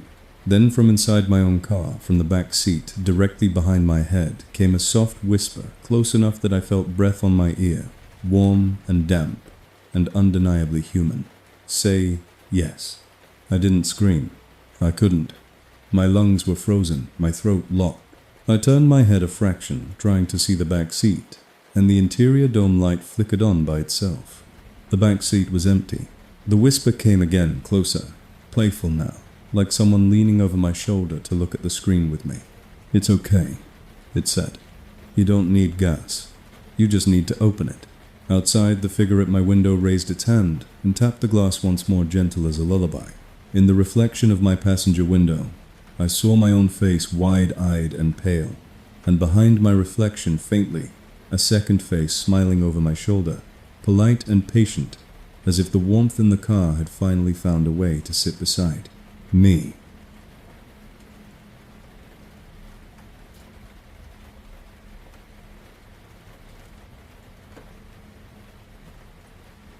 At 2:44 a.m., I learned how fast a phone can become useless when the thing you most need is proof. I'd been stranded on a rural connector road that barely deserved the name. The kind that exists on maps and nowhere else, once a blizzard decides it doesn't. My sedan sat at a crooked angle in a drift hazard, lights clicking engine off cabin, cooling like a neglected freezer. I'd already made the stupid mistakes. I'd run the heater too long early on because the cold felt personal. I'd wasted battery on flashes and interior lights because darkness felt worse, and I'd checked my phone so many times the screen burn in, left faint ghosts of the no signal icon. By midnight, the signal had been gone completely. By 2, my toes had stopped hurting, which terrified me more than the pain ever had. I kept telling myself the storm was the only enemy. Wind, snow, distance. That's it. A math problem. Survive the hours. Then, through a thin, cleared patch on my windshield, I saw movement in the high, trembling edges of my headlights. A figure standing in the lane ahead, perfectly upright, as if the blizzard had drawn a person out of static. At first, I thought it was a signpost, or a snow-laden sapling swaying. Then it shifted one step to the left, smooth and deliberate, and my stomach dropped. It wasn't walking like someone in deep snow. It moved like it was on clean concrete. I blinked hard because hypothermia makes your eyes lie, and stared again. The figure remained centered in the beam facing my car. No arm raised for help, nor frantic wave, just stillness that looked like patience. My instinct was to stay locked inside the car and pretend I hadn't seen it, but the other instinct, the one that wants the world to make sense, reached for my phone. If I could record it, it would become real in a way that didn't depend on my freezing brain. I tapped the power button. The screen lit up bright and familiar, and for 1 second I felt sane. I switched to the camera, aimed it through the windshield, and held my breath so the glass wouldn't fog more. On my screen, the headlights carved out a tunnel of swirling white, and at the end of that tunnel the figure stood like a dark punctuation mark. Finally something solid. I hit record. The timer flickered to 0000. Then, without warning, the phone shut off. No low battery warning. No dimming. Just gone. like someone had pulled the plug. I stared at the black screen in disbelief and jabbed the button again. Nothing. Cold fear crept up my spine because I'd had more than 20%. I knew I had. I'd been counting it like it was oxygen. Outside, the figure took a step forward. The movement was subtle, but it made my chest tighten like a fist had closed around my ribs. I tried the phone again. Still dead. I fumbled for my charger cord, plugged it into the console, into the phone, and watched for the tiny lightning bolt icon. Nothing appeared. It was as if the battery had been scooped clean. I looked up. The figure was closer now, maybe 20 yards, maybe 15. The storm made distances weird, but I could tell it had covered ground without effort. Then the figure lifted its right hand and pointed not at me but at my passenger side toward the glove box, where my registration and insurance lived toward the place. You keep your normal identity. The gesture made no sense, and that wrongness made my fear sharper. I pressed my lock button once, twice, until the car chirped, a thin sound swallowed immediately by wind. The figure lowered its hand and kept coming. I turned my high beams on and off rapidly, trying to make it flinch, trying to force some human reaction. It didn't. In the strobing light, I finally saw the outline more clearly. Tall, narrow, shoulders, too straight, coat, or maybe just shadow, and a head that seemed slightly tilted like it was curious about my warmth. I could not see a face. Not because of distance, but because the face looked like it wasn't there, like the storm erased that detail on purpose. A soft chime sounded inside my car. I froze. My infotainment screen, dark for hours, blinked awake with a calm blue glow. A message appeared in the same friendly font it used for tire pressure alerts. Emergency, call ready. Insert device. I stared at it confused, because my phone was in my hand, dead. The screen continued as if explaining connect to complete call. Outside, the figure stopped at the edge of my headlights and leaned slightly forward, and the air inside my cabin felt suddenly thinner, as if the cold had found a seam. My dead phone vibrated in my palm. I felt it clear and unmistakable a buzz against my skin. The screen remained black. It vibrated again, longer this time, like an incoming call. Then, impossibly, the phone screen lit up. Not the lock screen. Not my home screen. Just the camera app already open. Already recording. The timer read 024417, as if it had been filming for hours without me. My breath caught. The live view was not what my phone was pointed at. The phone was angled down toward my lap, but the video showed the outside of my car from several feet away, filmed at chest height in the storm. I could see my own headlights glowing, my hazard lights blinking, my driver's side window fogged with my breath. It was my car from the outside, from a perspective that could only belong to someone standing near the front fender. The camera moved slightly steady and smooth, and I realized it wasn't a fixed security feed. It was handheld. I felt my blood run cold in a new way, deeper than temperature. On the screen, a pale hand entered the frame and touched my driver door, fingers resting lightly on the seam, like someone testing a lid.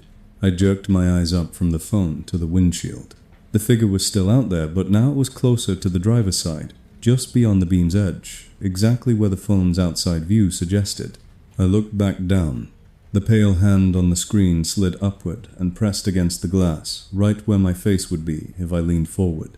On the screen, my own reflection wavered, and behind it, faintly a second darker shape hovered, close enough to fog, nothing close enough to be wrong. I dropped the phone like it had burned me. It landed on the seat, still filming, the outside view still steady, as if whoever held it did not care if I watched. A knock sounded on my driver window. Tap, tap, tap, pull it. Avon. My body locked. I did not turn my head. I didn't want to give it the satisfaction of my attention. The knock came again, closer to my ear, as if the knuckles had found the exact spot that would feel intimate. Then, very softly, a voice spoke through the glass, calm and unhurried. "You wanted proof," it said. "Now you have it." My phone screen went black again, instantly, like a lid closing. In the dark, I heard the faint click of my car's Bluetooth pairing chime, and the dashboard displayed one final message, almost cheerful. "New device connected." The device name scrolled across the screen like a label on a package. Witness. Outside, the figure shifted closer to my door, and my driver's side lock pin rose a fraction, then another, moving with slow confidence. I slammed it down. It rose again, immediately, steady as a heartbeat. The handle outside tested once, gentle-like, someone checking a door that should be locked. I jammed my keys into the ignition and turned hard. The starter clicked weak and tired and died. Then my dead phone buzzed one last time and flashed a single frozen frame my car from outside, while in the fog on my driver window, a fingertip traced 4 words from the inside. "You saw me." The phone went black again. Outside, the knocking stopped, and a calm voice said, almost amused, "Good. Now open it."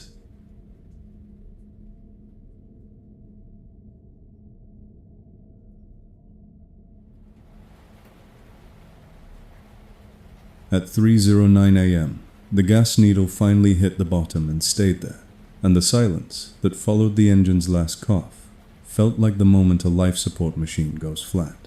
I had been parked half-buried on an exit ramp that disappeared under drifts. The highway beyond it closed.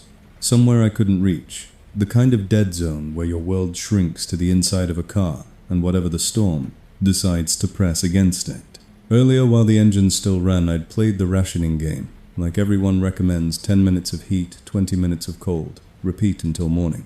Each cycle bought me comfort at the price of fuel, and I kept telling myself I could stop any time that I was in control, that I was choosing warmth instead of being hunted by it. But the cold doesn't negotiate. It waits. It makes you spend and spend until you're broke.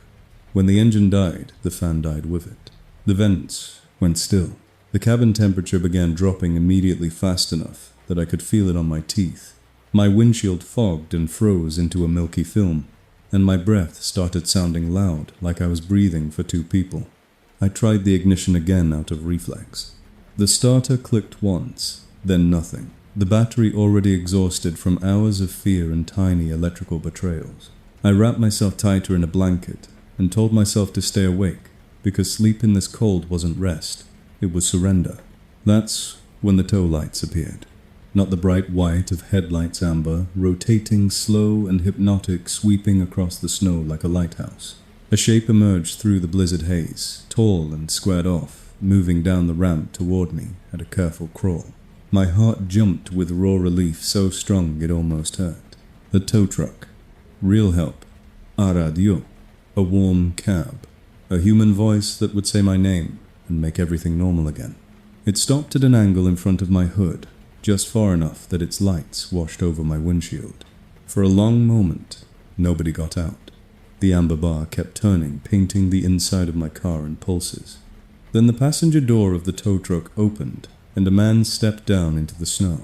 He moved smoothly, not bracing against wind, not struggling through drifts, and I hated how quickly my relief turned into suspicion. He walked to my driver window and leaned in.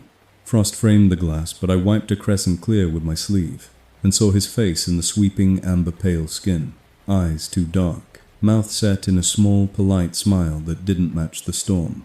"You're out," he said, through the glass voice, calm, like we were discussing a parking meter. I nodded because my throat wouldn't do anything else. "I've got gas," he continued, and he lifted a red plastic can into view. It looked ordinary, the kind you'd keep in a garage. "Just unlock and pop the fuel door. We'll get you running." I didn't move. I watched the can, watched his hand holding it, and realized there were no gloves, no shaking, no urgency. His fingers looked warm. I asked the only thing that mattered. "What company are you with?" The smile held. His eyes flicked briefly toward my dashboard, not toward me. "The one that arrived," he said. My car chimed, softly cheerful, and the infotainment screen lit up as if it had been waiting for the tow lights. Assistance detected it displayed. Enable service mode.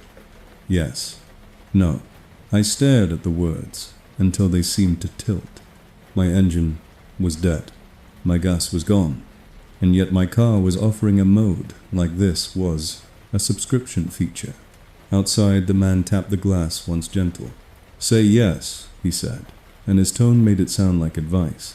I shook my head. "I'm not unlocking." The tow truck's amber lights continued their slow sweep. In that rotating glow, I noticed something wrong. The tow truck's windshield was perfectly clear. No frost, no snow, clinging like the storm avoided it. And behind the glass, where a driver should have been, there was only darkness. The man lifted the gas can again and gave it a small shake. I didn't hear liquid slosh. "You're cold," he said. "You're tired. Your car can still heat if you let it." At that exact moment, my vents exhaled a faint, warm breath across my knuckles. I froze. There was no engine, no fan, no fuel. But warmth slid from the vents anyway, gentle and inviting like a hand on my wrist. My mind tried to accept it because my body wanted it so badly. The screen brightened slightly as if sensing hesitation.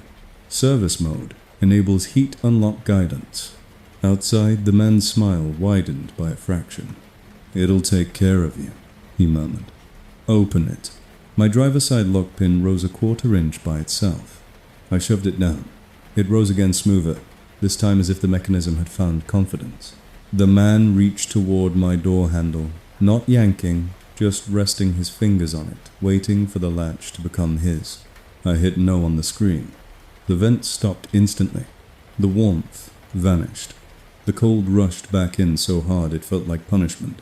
Outside, the man's polite smile fell away, leaving nothing on his face at all. He set the gas can down in the snow, and with the same unhurried motion you'd use to pick up a tool, he lifted something long from beside his leg. A pry bar, dark and wet-looking, the curved hook catching the amber light. "Then we'll do it without your permission," he said, as calmly as the weather forecast. He slid the hook into the seam near my fuel door, not even bothering with my driver door first, and applied slow pressure. The metal squealed softly. My car chimed again. Service mode required the screen, insisted, almost apologetic. Behind me from the back seat came the faint click of a seatbelt buckle. One clean snap in the dark, like someone settling in to watch. I turned my head an inch toward the rearview mirror and saw only my own eyes, wide and white. Outside, the man leaned closer to the window, and for the first time I saw that his breath did not fog the glass at all. "You can stop being cold," he said. "You can stop fighting." My hand shook as I reached for my keys not to start the engine. There was no engine to start, but to give myself something real to hold. The tow truck's amber lights kept sweeping steady and hypnotic, and I realized the rhythm was matching my heartbeat, trying to train it. On the screen, the yes button pulsed softly, like a living thing. I didn't press it. I stared past the man's shoulder at the tow truck, and in the rotating light, I finally caught the detail that broke whatever hope I had left. There were no tire tracks leading down the ramp behind it. The snow there was smooth and untouched, like the truck had appeared out of air. The man saw my eyes go there, and smiled again, small and pleased. "Dead zone," he said. "Nothing comes in unless it's invited." His hand tightened on the pry bar. The fuel door bent outward with a soft pop. Cold poured into the small gap, and then, impossibly, the smell of gasoline drifted in fresh, sharp, real. My stomach twisted with instinctive fear, because the scent didn't come from outside. It came from inside my car, as if the car itself were bleeding its last fumes into the air. My dashboard chimed one final time, and the screen displayed a message so calm it was obscene. "Thank you for your donation." Outside, the man lifted the gas, can now suddenly heavier, and the first sound of sloshing finally reached my ears. The man capped the can and walked back toward the tow truck. The amber lights died. The truck vanished into white. All that stayed was the fresh gasoline smell inside my cabin, like my car had poured itself out for them.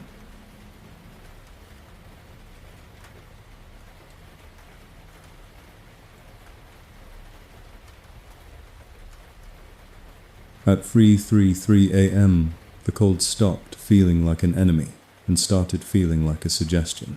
I'd been stranded on a county highway that had vanished under drifting snow.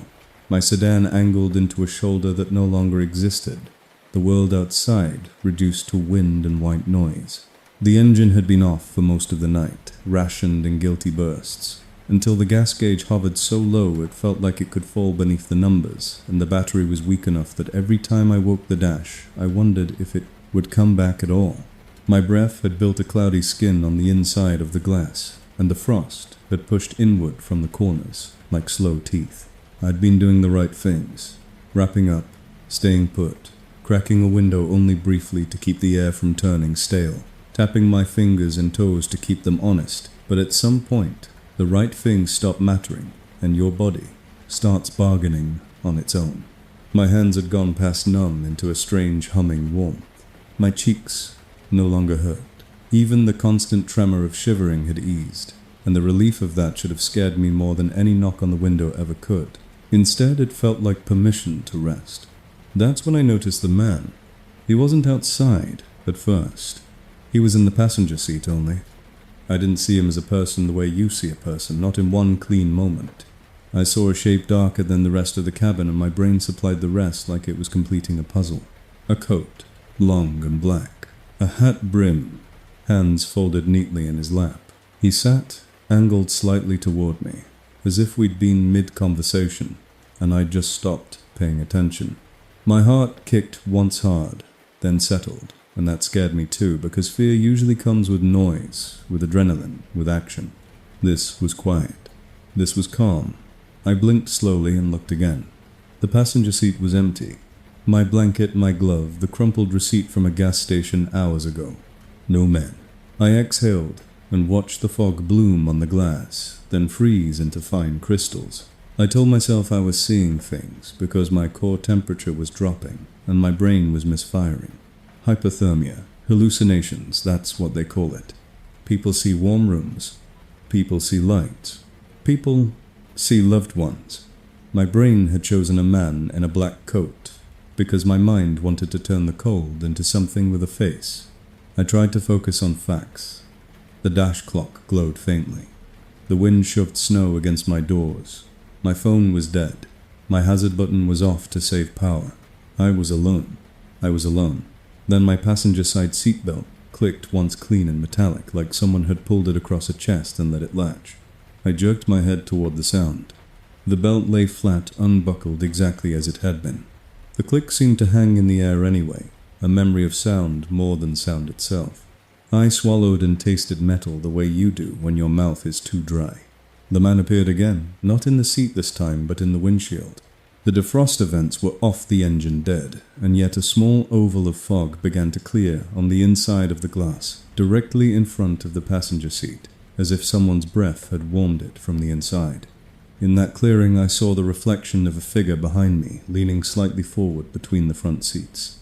A black coat, a hat brim.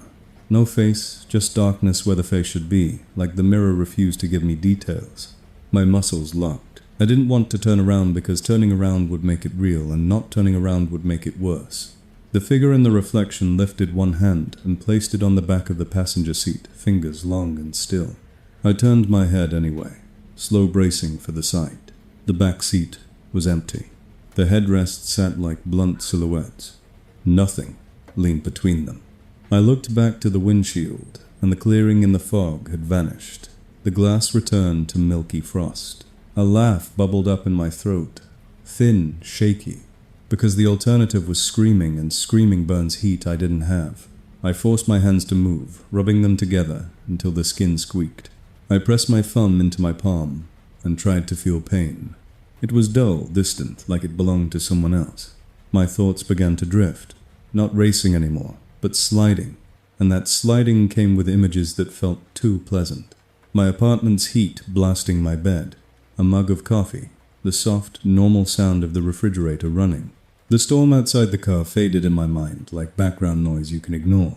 A voice spoke, low and close, from the passenger seat, and it sounded so ordinary it almost fooled me. "You don't have to fight it," the voice said. My head snapped toward the seat. Empty. I stared at the empty upholstery and felt tears sting my eyes, partly from fear, partly from the stupid grief of being alone. "Who are you?" I whispered, and hearing my own voice made it worse because it proved I was still here. The voice answered immediately, as if it had been waiting for that exact question. "I'm the part of you that wants to stop hurting," it said. The sentence landed like a soft blanket over my shoulders. My body wanted to believe it. My body wanted to surrender so badly, it felt like desire. "You're so tired," the voice continued. "Close your eyes. Just for a minute." My eyelids felt heavy as if weights were tied to them. I fought that heaviness by turning the key, trying to start the engine again, but the starter clicked weakly and died, a dry, useless sound. The dash lights dimmed. For a second, the cabin went darker, and in that darker moment, I saw him clearly sitting in the passenger seat after all. He was tall and narrow, dressed in a black coat that looked too clean for a blizzard. His hands folded politely, his posture perfect. His face was shadowed by a brimmed hat, but I could see the lower half, a mouth set in a small, calm smile. Lips slightly blue, as if he'd been cold for a long time. He turned his head toward me in one smooth motion. "There you are," he said, like we were meeting for dinner. I could not move. I could barely breathe. He leaned forward slightly, and my cabin filled with the faint smell of something warm, coffee maybe, or bread, an impossible scent that made my mouth water. "Look," he said gently, and he lifted one gloved hand and pointed toward my driver door. For a second I didn't understand. Then I followed the gesture and realized my lock pin had risen a fraction the way it does when it's about to unlock. I slammed it down with shaking fingers. It rose again slowly, like it was testing my will. The man's smile didn't change. "You're clinging to a machine," he murmured. "It can't save you. It can only delay." The storm hit the side of the car, and the whole body shuddered, and the sound felt far away, muffled, like I was hearing it through water. My thoughts slid again toward comfort, toward closing my eyes, toward not caring whether the pin rose or fell. The man in black watched me with what felt like patience and hunger at the same time, as if he knew the cold was doing his work for him. "Open the door," he said softly. "Not for me. For you." I shook my head, but it was a weak motion, heavy. "If you go out there," he continued, voice calm as a bedtime story, "you'll stop feeling this. You'll be warm. You'll be light." The words sounded like relief. My hand drifted toward the door handle without permission. I caught myself and gripped the steering wheel so hard my knuckles went white. The man sighed, almost disappointed, then nodded as if changing tactics. "Okay," he said. "Then let's make it easier." The air inside the cabin shifted. It didn't get warmer. It got softer, like the pressure changed, like the car had become a smaller, gentler room. My breath slowed. My eyelids sank. The man's presence became less terrifying and more familiar, like someone who had always been here. I realized with a jolt that this was the real danger of hypothermia. It doesn't always scare you. It comforts you. It makes you stop fighting. The man in black leaned closer, and for the first time I saw his eyes under the brim dark wide, reflecting my dashlights like wet stones. "You don't need your phone," he whispered. "You don't need your car. You don't need anyone else." The words pressed into my brain like fingerprints. I forced myself to say a name out loud, my sister's name, then my own, trying to anchor myself to something human. The man's smile tightened. "Names don't matter out here," he said. "Only warmth." In the corner of my vision, the windshield fog cleared again, not in an oval this time, but in a long vertical strip, like a doorway. Beyond it, the storm looked oddly calm, almost inviting, and in that cleared strip I saw footprints leading away from my car, neat and evenly spaced like a path someone had prepared. I stared, confused, because I hadn't been outside. There should be no tracks. The man in black lifted his hand and pointed at the path. "Go," he said. The suggestion hit me with a wave of dizziness so strong it made my stomach lurch. My hand went to the key again, out of desperation, and I twisted it hard, begging the engine to catch. The starter clicked, then coughed, and for a brief second, the engine turned over with a rough roar that startled me back into myself. Heat blew from the vents in a dirty, warm burst. The cleared strip on the windshield vanished, as frost reclaimed it. The man in black in the passenger seat flickered like a shadow under a streetlight, and then was gone. I sat there, gasping, clutching the wheel, letting the heater blast my hands until pain returned sharp and real. Relief shook through me so hard, it felt like nausea. Then the engine sputtered again, weaker, and died completely, as if it had given me one last breath on purpose. The cabin went still. The cold returned immediately sharper, for having been held back. In the silence from the passenger seat, a soft chuckle sounded close enough to brush my ear. Almost the voice said, amused. And in the thin frost on the inside of my passenger window, letters began to appear one by one, as if traced by an invisible fingertip. Not yet.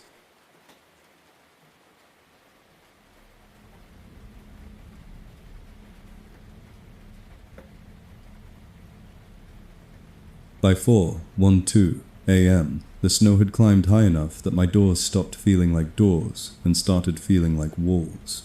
I'd been stranded in a shallow ditch just off the highway. The kind of slow slide you don't even register until you're angled wrong and the tires can't find grip again. At first it had seemed survivable. Stay put, run the heater in bursts, wait for daylight, wait for a plow, wait for someone with a chain. But the blizzard didn't just fall, it built. It packed itself against my car in layers, wind-driven and relentless, until the outside world pressed in from every side.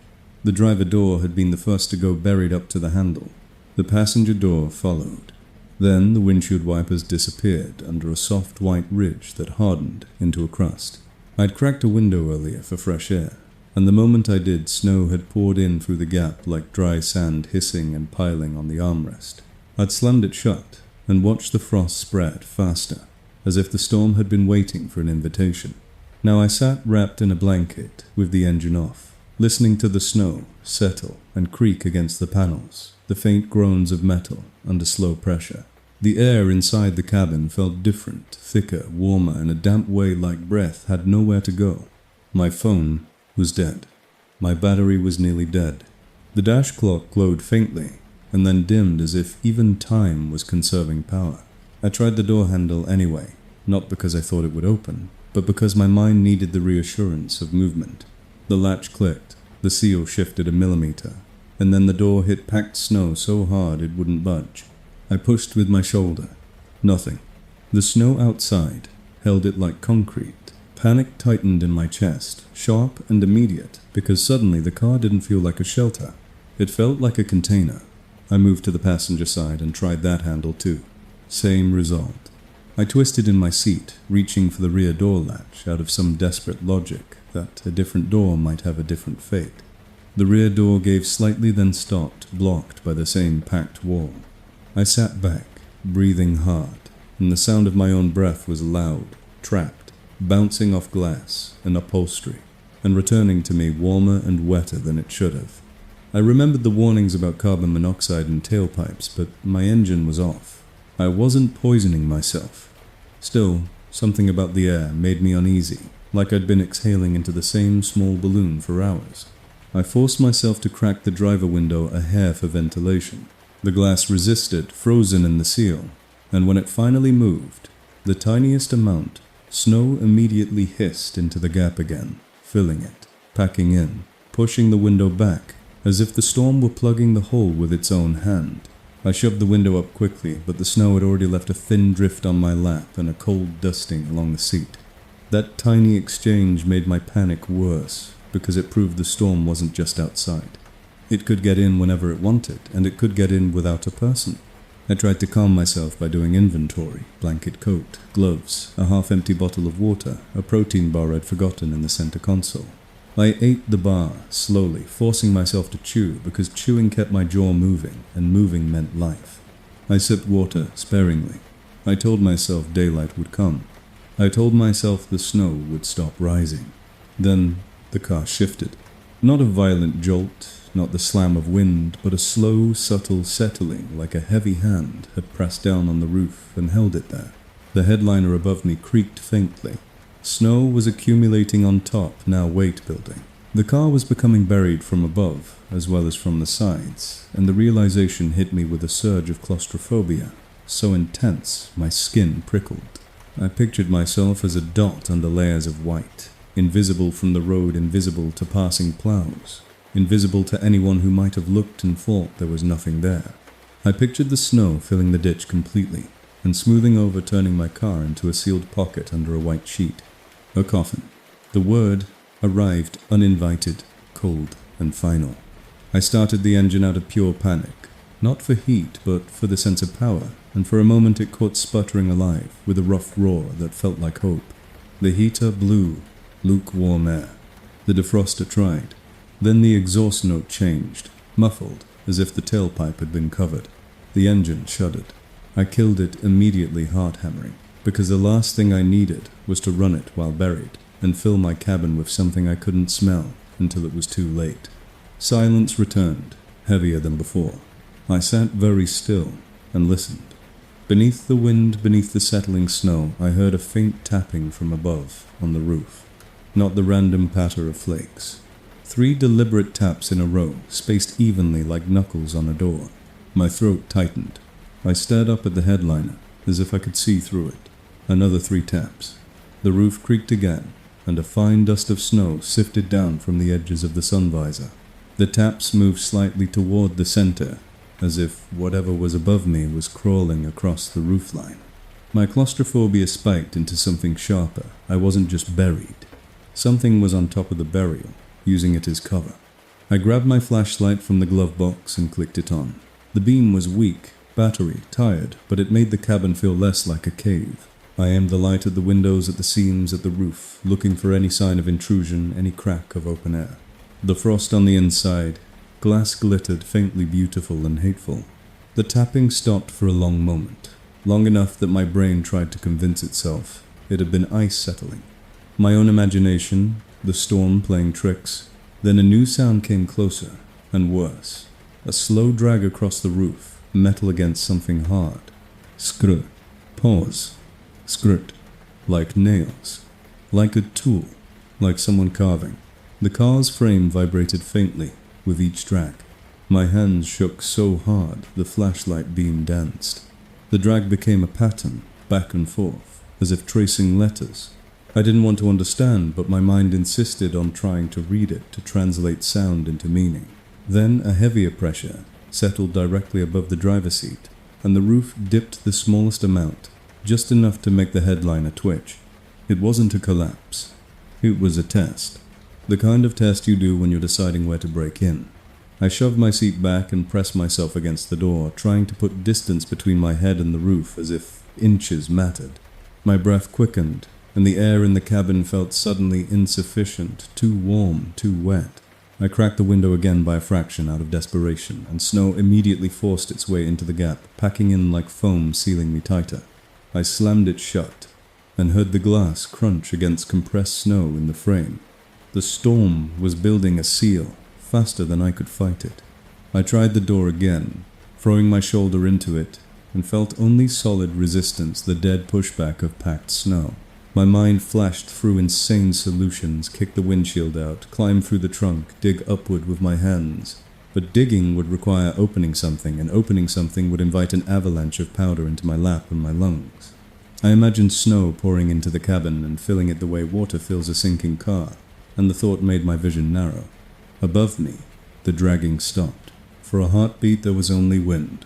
Then, directly above my head, came a soft, careful knock from inside the roof, as if the metal had been tapped from within the cabin instead of from outside. 1, 2, 3. I froze. The sound came again lower, now closer to my ear, as if whatever was making it had moved from the roof to the pillar beside me without crossing any distance at all. My dome light flickered on by itself, washed the cabin in weak yellow, and in that light, I saw the worst proof of all on the inside of my windshield. In the frozen film of my breath, a new clear oval began to appear near the top. Center, not from my defroster.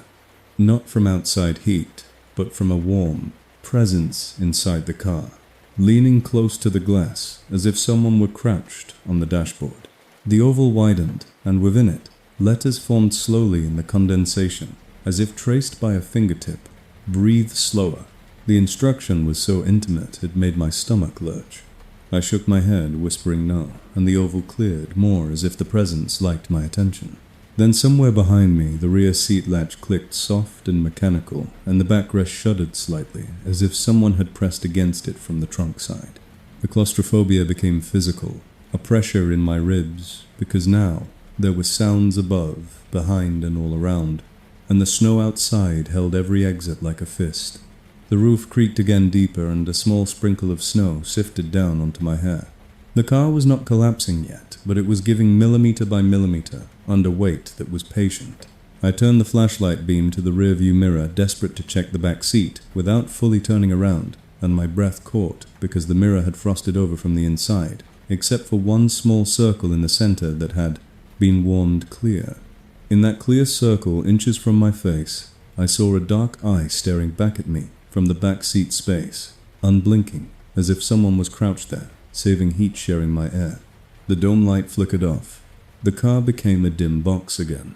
Above me, the dragging sound resumed slow and deliberate, and I understood with sick clarity that the storm hadn't trapped me to kill me quickly. It had trapped me to keep me quiet, to muffle my screams, to give whatever was with me the privacy of a sealed world.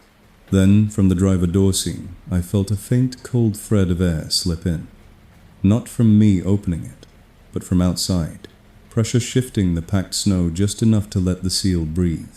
The air smelled like fresh snow and something else, something warm and damp like breath that didn't belong to me. A voice whispered close to my ear, soft as a promise. "Good," it said. "Now, there's room."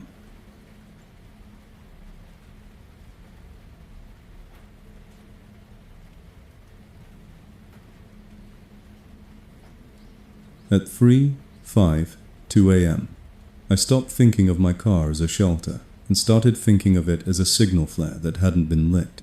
Yet a warm dot in a white world broadcasting my location to anything patient enough to listen. The blizzard had quieted into a steady grind, wind still pushing snow sideways but no longer screaming, and that made everything worse, because the smaller sounds could finally reach me. The faint tick of cooling metal, the soft creak of the storing resig, roof under settling weight, and every so often, the deliberate tap of something that knew exactly where my ear was. My engine was off to conserve fuel. My phone was dead. The battery was weak enough that when I woke the dash, the lights came up like a reluctant confession. I'd been sitting for hours in a half-buried shoulder drift, telling myself daylight would solve this, telling myself a plow would come, telling myself the things outside my windows were only wind and fear. Then my driver's side window cleared in a small oval on its own, not from my breath, but from a warmth that wasn't mine. The oval widened slowly like a lens opening, and in that cold, clear patch, I saw a shape standing inches from the glass. No coat flapping, no snow collecting on shoulders, just a tall, still outline face angled down as if studying the lock pin through the door panel. The outline lifted one hand and tapped once gentle, almost affectionate, and then the handle moved, not yanked, not frantic, just tested, the way you test a door you expect to open. My lock pin rose a fraction. I shoved it down. It rose again. The fear in me was sharp, but also strangely tired, dulled by cold and repetition, and that tiredness is what made me do something desperate and stupid. I reached into my trunk access area and pulled out the emergency kit I'd bought years ago, and forgotten, until now, digging through stiff gloves, an agar, foil blanket, until my fingers closed around a hard plastic case with a red cap. A flare launcher, the kind meant for roadside emergencies, bright enough to be seen for miles, bright enough to make help look my way. I didn't think of it as a weapon at first. I thought of it as proof, as light as something the storm couldn't swallow. I fumbled it open with numb hands and felt the absurd relief of holding anything that had a purpose. Outside the shape, by my window, didn't move. It just waited. My car chimed softly polite, and my infotainment screen blinked on with a message that made my stomach drop, because it used the same calm font as all the earlier prompts. Signal detected. Enable assistance, yes, no. I stared at the screen, then at the flare case in my lap, then back to the window where the dark outline leaned closer, as if it could smell the idea of light. The handle tested again. The lock pin lifted again, smoother now, like the mechanism had learned my resistance and adjusted. I didn't press yes. I didn't touch the screen. I did the only thing I could think of that didn't involve opening the door. I cracked the driver window a fraction of an inch, just enough to push the flare barrel out. Cold air knifed into the cabin, immediately brutal and clean, and the shape outside tilted its head like it enjoyed the rush. Snow hissed at the opening, trying to pour in. I shoved the flare launcher through the gap and my hands shook so badly I nearly dropped it. Somewhere beyond the windshield, the storm shifted, and I heard footsteps, in more than one set, slow and even circling the car the way they had before, as if the blizzard itself had recruited them. The dark outline at my window leaned close enough that I should have seen breath bloom on the glass, but the oval stayed perfectly clear and cold. A voice came through the gap, soft and calm, not shouted over wind, as if the speaker was inside the car with me. "That won't call them," it said. "It calls us." My throat closed. I didn't answer. I just squeezed the launcher and fired. The flare erupted with a violent hiss and a burst of white-hot light that turned the snow outside into a glowing, swirling storm of sparks. For a second, the world became day. The ring around my car revealed itself in a single, brutal image. Footprints stamped in a perfect circle, inches from my doors. Too neat, too evenly spaced, with no tracks leading to them from anywhere, as if someone had drawn a boundary and stepped into it from nothing. Beyond the circle, the snow was untouched, smooth as a sheet. Inside the circle near my trunk, several dark shapes stood upright, not hunched, not bracing, their silhouettes thin and too still, like mannequins set in snow. And right beside my driver door, where the voice had been, there was no person at all, only the suggestion of a head-shaped absence, a darker patch in the flare light that seemed to drink the brightness instead of reflecting it. The flare arced upward, brilliant, and for a heartbeat I felt victory because light is supposed to win. Then something else happened, something that made my skin go cold in a new way. The flare slowed in midair, as if it had hit an invisible ceiling and began to drift sideways, not with the wind but against it, curving back toward my car like it had been guided. The dark absence beside my window tilted up to watch it, and my infotainment screen chimed again, cheerful like a device completing a handshake. Signal received. Thank you. The flare descended closer, its light washing over my hood, and in that harsh glow I saw handprints on the snow piled there, fresh and wet looking as if someone had just pressed down. The dark shapes around the circle moved, then not walking, but shifting position in a synchronized slow way, like a group turning to face the same direction. They were facing me. The flare drifted lower, close enough that its heat made the cracked window seal creak, close enough that I smelled burning plastic and hot metal. Panic surged through my numbness, like electricity. I shoved the window up with all my strength, trapping the flare outside, and the glass slammed against packed snow and ice with a crunch. The flare's light still flooded the cabin through the windshield, turning my breath into pale smoke. Outside, the flare settled into the snowbank beside my driver door, and burned there, hissing a miniature sun anchored inches from my seat. In its glow, the dark absence leaned toward the window, and a fingertip traced a line across the outside glass, slow and deliberate, leaving a clear streak through frost. Letters formed in the clearing as if written in light. Good. Now we can see you. The lock pin rose fully. My hand slapped it down. It rose again. The door handle tested, once gentle.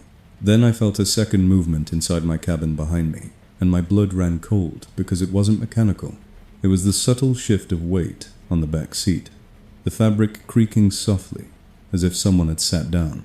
A seatbelt buckle clicked one clean snap, and a warm breath brushed my ear from the darkness behind my head. Intimate and human in a way the cold should not allow. Again the voice whispered, pleased. Do it again. Outside, the flare continued burning, illuminating the ring, the still figures, the untouched snow beyond like a stage set. And in that bright, unnatural day, I understood the cruel truth my flare hadn't called help, because help would have to come from outside the circle, and nothing came from outside the circle unless it was invited. My hands shook as I fumbled for a second flare cartridge. Not because I thought it would save me, but because light was the only thing I had left to bargain with, and the thing beside my window had already learned how much I was willing to spend for it.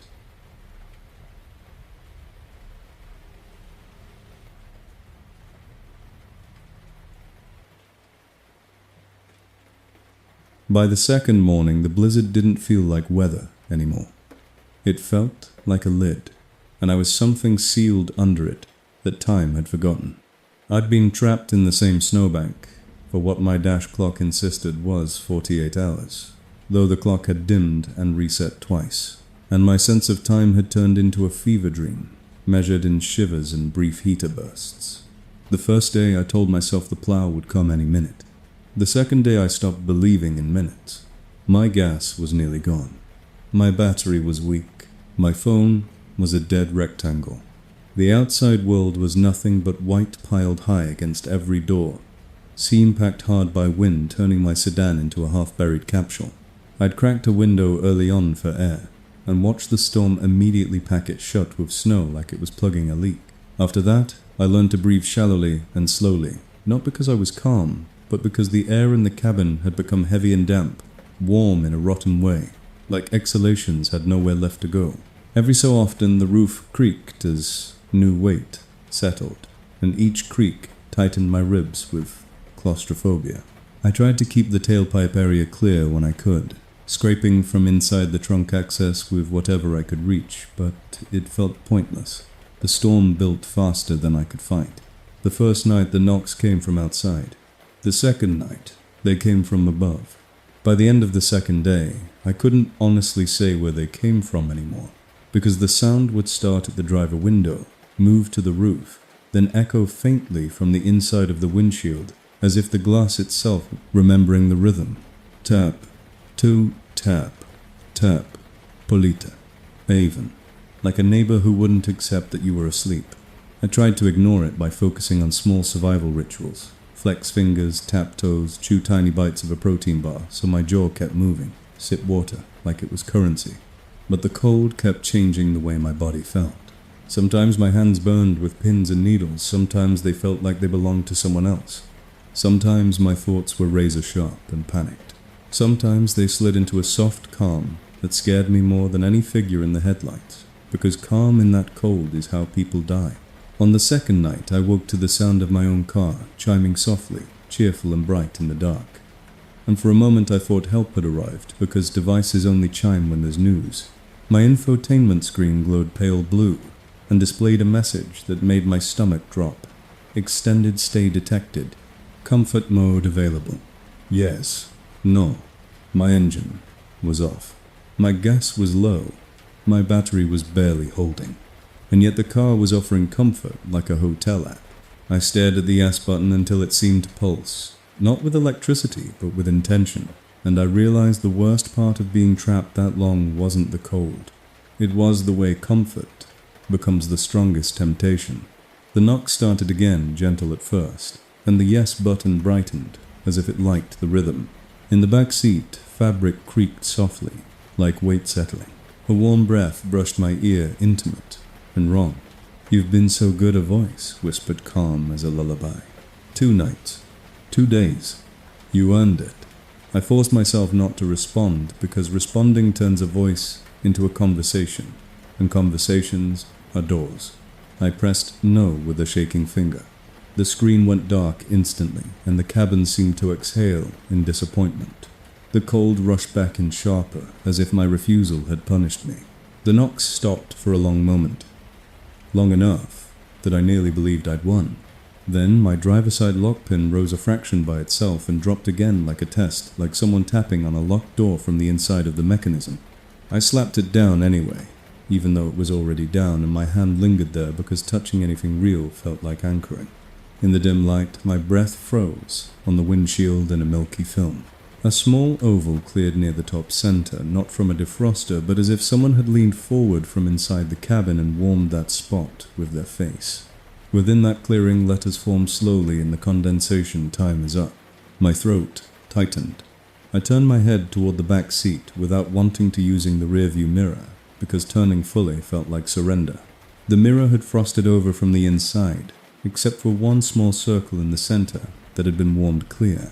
In that clear circle, an eye stared back at me from inches away, unblinking, dark and wet, reflecting my dash light like a tiny candle. I squeezed my eyes shut, opened them again, and the eye was still there, patient. A soft chuckle sounded close to my ear. No more waiting, the voice whispered. And then the car shifted. Not the settling groan of snow weight. A lateral shove. Small, but unmistakable. Like something outside had pressed against my rear quarter panel and pushed. The whole vehicle moved an inch in the packed snow, a scraping sound traveling along the undercarriage. My heart hammered. Another shove came firmer, accompanied by a muffled grunt of metal against ice. The car was being moved, nudged, repositioned.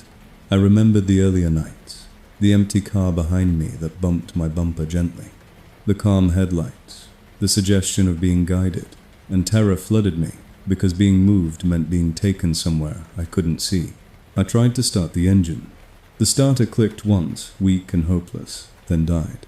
I tried again, and got nothing but a dim flicker of dash lights. Outside, the pushing continued slow and steady, as if something had all the time in the world, and the snow made a perfect soundproof room. My sedan scraped forward another inch. The knocks returned, not on the glass now, but as vibrations through the frame, like the pushes and the taps had merged into one message: "We're moving you." I braced my boots against the floor mat and shoved against the driver door with my shoulder, as if I could stop the entire car from shifting. It did nothing. The snow held me, and the force outside held the snow. Then, impossibly, I heard a real sound through the storm, a diesel engine in the distance. A plow, or a truck, low and heavy approaching. Hope surged so hard it made me dizzy. I slapped the horn, but the horn was dead. I flashed my headlights, but the battery only managed a weak blink. I grabbed the flare launcher from my kit, again, hands trembling, and in the act of touching it, I felt the cabin pressure change, like the air thickened with attention. The voice behind me sighed, almost annoyed. "Not yet," it whispered. The pushing outside increased, and my car scraped forward more decisively now, as if it was being rolled toward the ditch line, toward deeper snow, toward invisibility, right as rescue approached. Panic sharpened my mind like a blade. I didn't aim the flare at anything. I didn't think about directions. I only thought light equals being seen. I cracked the window just enough and fired upward. The flare erupted with a hiss and a violent bloom of brightness that turned the snow outside into a sparkling white tunnel. In that sudden day, I saw the rescue truck for the first time far down the ramp, amber lights sweeping, moving cautiously toward where my car had been. And I saw something else that made my blood ice.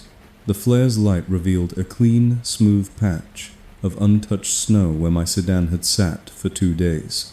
A perfect hollow, now filling in as my car scraped away, and around that hollow a ring of footprints that had not been there earlier, crisp and complete, like a stamp.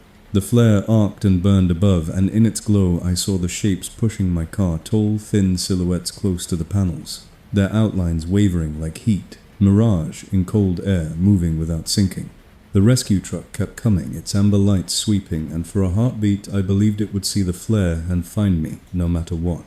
Then the silhouettes paused as if listening, and one of them turned its head toward the approaching truck with a slow, curious motion. The pushing stopped. My car settled. The voice behind me laughed, softly pleased. "Good," it whispered. "They're here." Relief flooded me, and for the first time in 48 hours I almost cried. Then the laughter continued, and I heard the subtle cruelty in it. "Now, watch," the voice said. The rescue truck slowed near the hollow where I had been, its driver leaning forward, scanning the white. The amber light swept over my flare's smoke, trail over the ring of footprints, over the smooth untouched snow, and then the truck stopped exactly where my car used to sit, and the driver stepped out and walked in a slow circle, peering into the storm with a puzzled posture. He was looking for me in the wrong place. My flare burned overhead like a screaming proof, and still he didn't see my sedan because my sedan was now a few yards farther down the drift, half hidden by a snow ridge, moved just enough to vanish. I banged my fist on the glass. The sound died inside the cabin. I screamed, and my voice came out thin, swallowed by insulation and wind. The man near the rescue truck turned his head slightly, as if he heard something faint, then shook it off and walked back to his cab. My stomach dropped into a cold, empty pit. The voice behind me whispered with gentle satisfaction, "Dead zone," as if naming a law of nature. Then the rescue truck's amber lights clicked off. The engine revved. The truck turned slowly and drove back into the white, leaving the snow smooth again, leaving me sealed under the lid of weather and distance. The flare fizzled out overhead, its light dying into grey, and as the last brightness faded, my infotainment screen blinked on one final time, with a calm message that felt like a verdict. Visit complete. Thank you for waiting. In the darkness, 3 polite knocks sounded on the inside of my windshield, close to my face, and a warm breath brushed my ear, as if someone leaned in to share a secret. Next time, the voice whispered, "Press yes."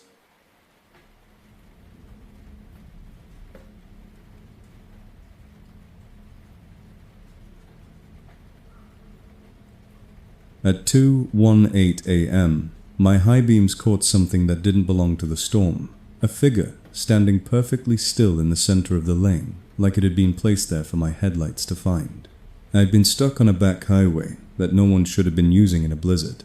My car half on the shoulder and half buried engine, idling only long enough to keep my fingers moving, then off again to save what little fuel I had left. The snow outside was a constant sideways sheet, so dense it made my headlights feel weak, like I was trying to light a room with a match. I'd been staring into that white noise for so long my eyes had started seeing patterns that weren't there, shadows that became trees, trees that became people. So when the shape appeared, my first thought was that it was a trick of drifting, snow. But it didn't wobble, it didn't smear. It held its outline even as gusts tore past. It was tall, narrow, and upright, too upright for someone battling wind. I blinked, hard, looked away, looked back. Still there. My chest tightened with the kind of fear that arrives fully formed without debate. A sane person doesn't stand in the road at 2 a.m. during a whiteout. Either they're desperate, or they're not sane, or they're not a person. I leaned forward and wiped a small crescent in the frost on my windshield. The figure remained in the center of the crescent, like it knew where I was looking. I flicked my brights off, then on again, trying to force a human reaction, a flinch, a raised arm, anything. Nothing. The shape didn't even shift weight. It just stood there and waited. My dashboard chimed softly. The same cheerful chime it used for seatbelts and text appeared on the dim display. Object detected ahead. That message felt wrong because my car was old. It did not have object detection. Yet there it was, calm and helpful, naming what my eyes already knew. Under the message, another line scrolled, "Recommend. Stop." I almost laughed because I had never stopped moving. I'd been stopped for hours. I cracked the driver window half an inch to listen. Cold air knifed in and stole my breath.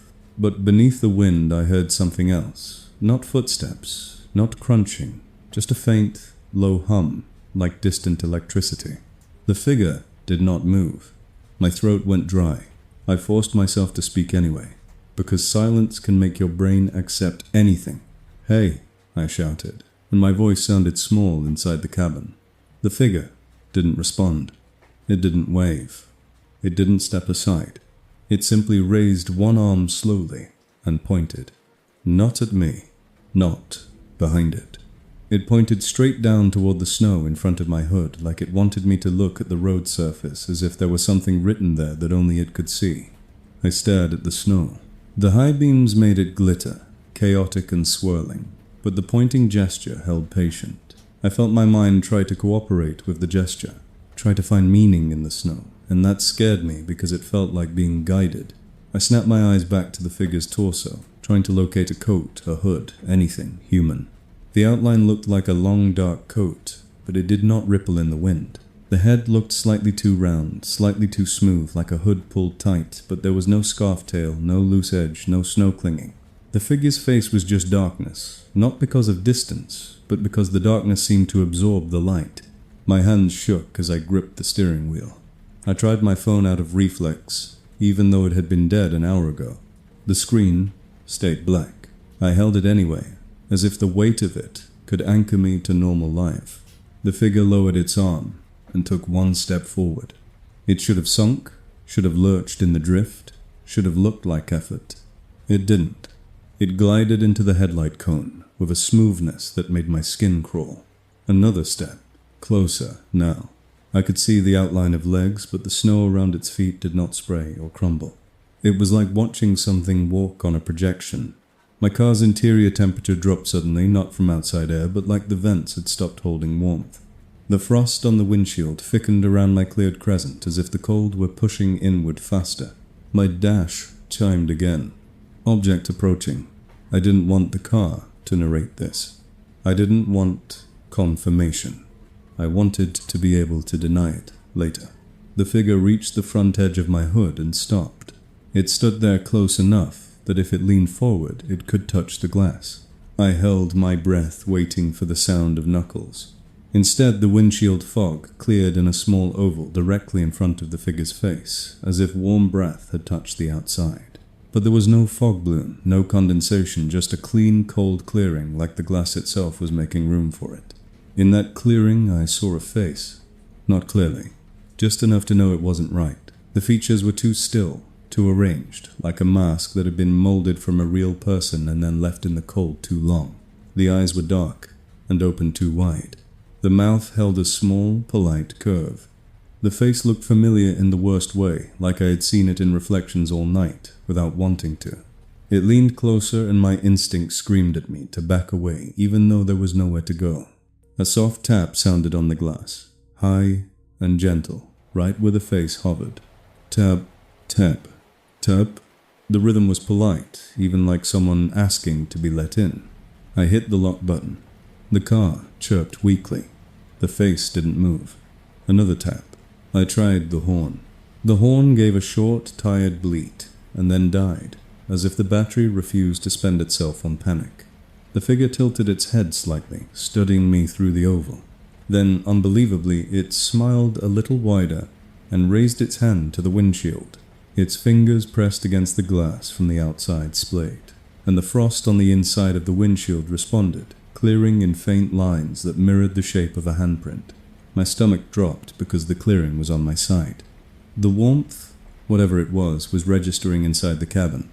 That meant the contact wasn't only outside. The hand slid downward slowly, leaving 5 clear streaks through my frozen breath film. Letters began forming in the cleared lines, not written in fog, but in absence, as if the frost was being erased into a message. Turn them off. I stared. Off could mean the brights. It could mean the engine. It could mean me. My hands tightened on the wheel until my knuckles hurt. I shook my head hard, a childish refusal. The face held its smile. My dash chimed gentle as a reminder. High beams active. The text shifted as if offering a menu diceable. Yes. No spy. I hadn't asked for that. My car was giving the figure options. The figure tapped the glass once, and the yes option pulsed brighter, like it wanted my finger to slip. The temperature in the cabin dropped another notch. I could feel it on my teeth. I realized with sudden clarity that my high beams were the only reason I could see it at all, and that was the point. It wanted darkness. It wanted me to stop looking. I whispered no, and the whisper turned into a cough because the cold air in my throat felt sharp. The face leaned closer, so close that the oval cleared wider, and in it I saw the detail that made my blood ice. There were no snowflakes striking its skin. The storm hit my hood, my wipers, my mirrors, but around the face the air looked oddly calm, as if the blizzard was bending away.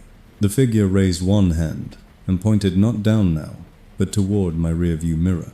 I didn't want to look. I knew what looking would mean, but my eyes obeyed anyway, sliding to the mirror, because fear makes you follow instructions when you shouldn't. The mirror was frosted over from the inside, except for a small clear circle in the center, warmed as if by a breath close to the glass. In that clear circle behind my head, I saw the same face inches from my ear, smiling politely from the backseat space. My body seized.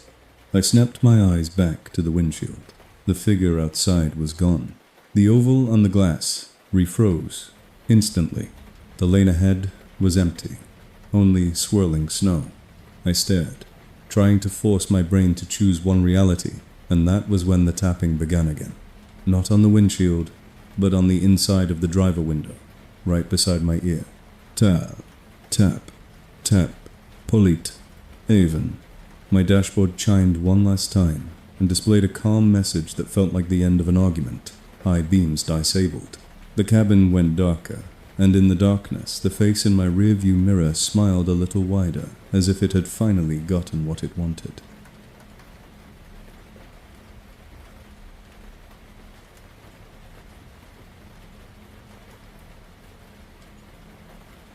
At 4:37 a.m., the whole car rocked as if a wave had hit it. A sudden shove from the outside that made the suspension groan, and my stomach lift. I'd been stranded long enough that my body had started doing the dangerous thing, settling, conserving, trying to drift into sleep, so the first hard jolt snapped me awake with a violent rush of adrenaline. My head hit the headrest. My blanket slid off my legs. For half a second I thought the wind had changed direction and slammed adrift into the panels, but the motion was too deliberate. The car didn't just shake, it tilted. Left side up, right side down, then back to center with a heavy thud. Snow shifted against the doors like sand in a box. Another shove followed, almost immediately stronger, and the car leaned again, farther, this time enough that loose items on the passenger seat slid toward me. I grabbed the steering wheel to steady myself, even though it did nothing, because when your world starts tilting, you reach for the one fixed thing you can find. I listened, heart hammering, and beneath the wind I heard it voices, muffled by storm, not shouting, not panicked, but low and coordinated like people counting under their breath. Then the car rocked again, and I understood with sick clarity that this wasn't weather. Someone was pushing my car, trying to tip it. My doors were half buried in packed snow. My wheels were locked in a frozen rut. I couldn't drive. I couldn't open a door without inviting a collapse of snow into the cabin. I was a sealed object, and sealed objects can be rolled if enough hands agree. Another shove. The car leaned farther, the roof creaking faintly as weight shifted. My seatbelt locked tighter across my chest as if the car expected an impact. The dash lights flickered, and a warning flashed in a calm font that made me want to scream, "Stability control." That should have required an engine. Yet the warning came anyway, like a narrator adding captions to my fear. I pressed the lock button again, useless reflex, and the car chirped weakly, a thin electronic sound in a world that had become physical and brutal. Outside, a low chuckle carried through the wind, and the chuckle felt close, like whoever was doing this had leaned near the glass to enjoy the sound of me waking up. The car rocked again, but this time the motion came in two parts. A shove, a pause, then another shove that caught the car at its highest lean and tried to carry it over. I felt the moment the center of gravity shifted, the slow, horrible sense of the world tilting past the point where it should return. Then the car thudded back down, held by the packed snowbank like a cradle. The attempt failed, and the frustration outside turned into action. I heard boots repositioning, crunching in a circle, and then hands, many hands slapping against metal, testing for grip. A palm hit the rear quarter panel hard enough that the vibration traveled through the frame into my seat. Another hit the trunk. Another hit the passenger door. They were spreading out, taking positions, like a team preparing to roll something heavy. My breath came fast and fogged the windshield, and the fog froze quickly into a cloudy film that made the cabin feel even more sealed. I tried the horn. Nothing. I tried the headlights. A weak flicker, then dark. My battery was dying right when I needed noise the most. In the sudden dimness, I felt smaller, and I hated that the thing outside seemed to like that. A voice spoke through the storm, not shouted, just loud enough to be heard, calm and conversational, as if this was a job. On 3 it said. The voice sounded warm, too warm for a blizzard. Another voice answered closer to my driver door. "He's awake." A soft laugh. Then good. The first voice counted. 1. Hands pressed against the car, I felt the metal flex slightly under outside pressure. 2. My stomach clenched. I braced my boots against the floor and grabbed the steering wheel as if I could anchor the vehicle with my arms. 3. The shove came like a coordinated surge, and the car tilted hard enough that the passenger side windows angled toward the sky and the driver side dipped into the snowbank. The sensation was slow and unstoppable, like being pushed over in a dream. Loose items slid. The roof creaked. Snow shifted against the doors with a muffled crumble. For a terrifying second, the car held at a steep angle, balanced. Then a second shove came, not straight but upward, like they were trying to lift and roll at the same time. The cabin tilted farther. My body leaned with it. The seatbelt dug into my collarbone. I heard the headliner crackle softly, as if ice above was breaking. A thin sprinkle of snow sifted down from the visor edge onto my hair. I realized the snowbank that had trapped me was now helping them by acting as a ramp, lifting my car's side as they pushed. The car teetered, and in that teetering moment my mind flashed a sharp image. The windshield, smashing the roof, caving the world, flipping me, hanging upside down in a sealed capsule, while snow poured in through any gap, filling the cabin like water. The fear was so sharp it made me nauseous. I screamed, not words, just sound, and the sound bounced off glass and came back at me, swallowed and small. Outside, laughter rose, briefly pleased, as if my scream had been expected. The shove stopped. The car stayed, tilted, held, and I heard shifting footsteps again, a repositioning, a new plan. Something scraped against metal near my rear wheel, a tool or a boot, searching for leverage. My dash chimed softly, cheerful as always, and displayed a message that made my stomach drop, because it felt like a suggestion from the car itself. Exit available. I stared at it confused. My doors were buried. There was no exit. Then I saw the lock pin on my driver door rise a fraction and settle like a heartbeat. The car was offering itself again, as if rolling me would be easier if I helped. "Don't," I whispered to the car like it could hear me. The lock pin rose another fraction anyway.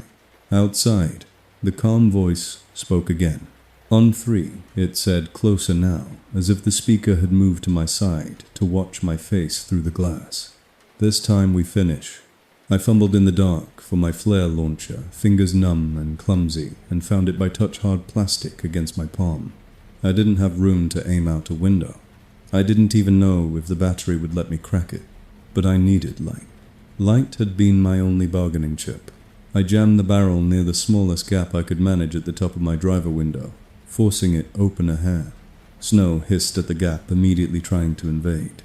Outside, hands paused. The calm voice chuckled softly.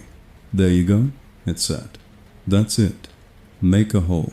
The counting began again. 1. My chest tightened. 2. A hand slapped the outside of my window right where the gap was, and the glass shuddered. 3. The shove came harder than before, and the car tilted violently, the world sliding sideways. At the same time, something yanked at the tiny window gap from the outside, widening it just enough that cold air and powdered snow poured in like a living thing, filling my lap, my hands, my mouth. I coughed, blinded for a second, and the flare launcher slipped in my grip. The car teetered at the edge of going over, held only by packed snow and friction. In that suspended moment, I heard a sound from inside my cabin that froze my blood, deeper than temperature. A seatbelt buckle clicking in the back seat. One clean snap, as if someone had just strapped themselves in to enjoy the rollover. A warm breath brushed my ear from behind my head, intimate, steady. "Let it happen," a voice whispered. The shove outside surged again, and the car finally began to go slow and heavy, the roof creaking as the weight shifted past the point of return. I screamed and fired the flare by instinct. The flare erupted in a violent hiss right at the window gap, blasting light outward and flooding the snow outside with sudden day. In that harsh brightness, I saw hands on my car, too many pressed, flat against metal fingers, long and pale, and behind them shapes that looked like people, only in the way mannequins look like people. Their faces were smooth and indistinct in the glare, and none of their boots sank into the drifts. The flare's light made them hesitate. The shove faltered. The car rocked back down, with a bone-deep thud settling into the snowbank again, instead of rolling. Outside, the hands withdrew in unison as if the light burned. The figures stepped back, still not sinking, their outlines wavering like heat mirage in cold air. The flare hissed itself out, quickly leaving the cabin in darkness again, and my breath came in ragged bursts, tasting snow and panic. For a long moment, nothing moved. Then, from right beside my driver window, a gentle knock sounded polite, and even as if they were back to manners now that the attempt had failed. Tap, terp, tap. A voice spoke softly through the glass, calm and satisfied. "Good," it said. "You learned." The car's lock pin rose a fraction on its own, like a patient finger lifting a latch. And from the back seat, very close to my ear, the warm voice whispered again, amused like a secret shared between friends. Next time it said, "We won't ask the snow for help."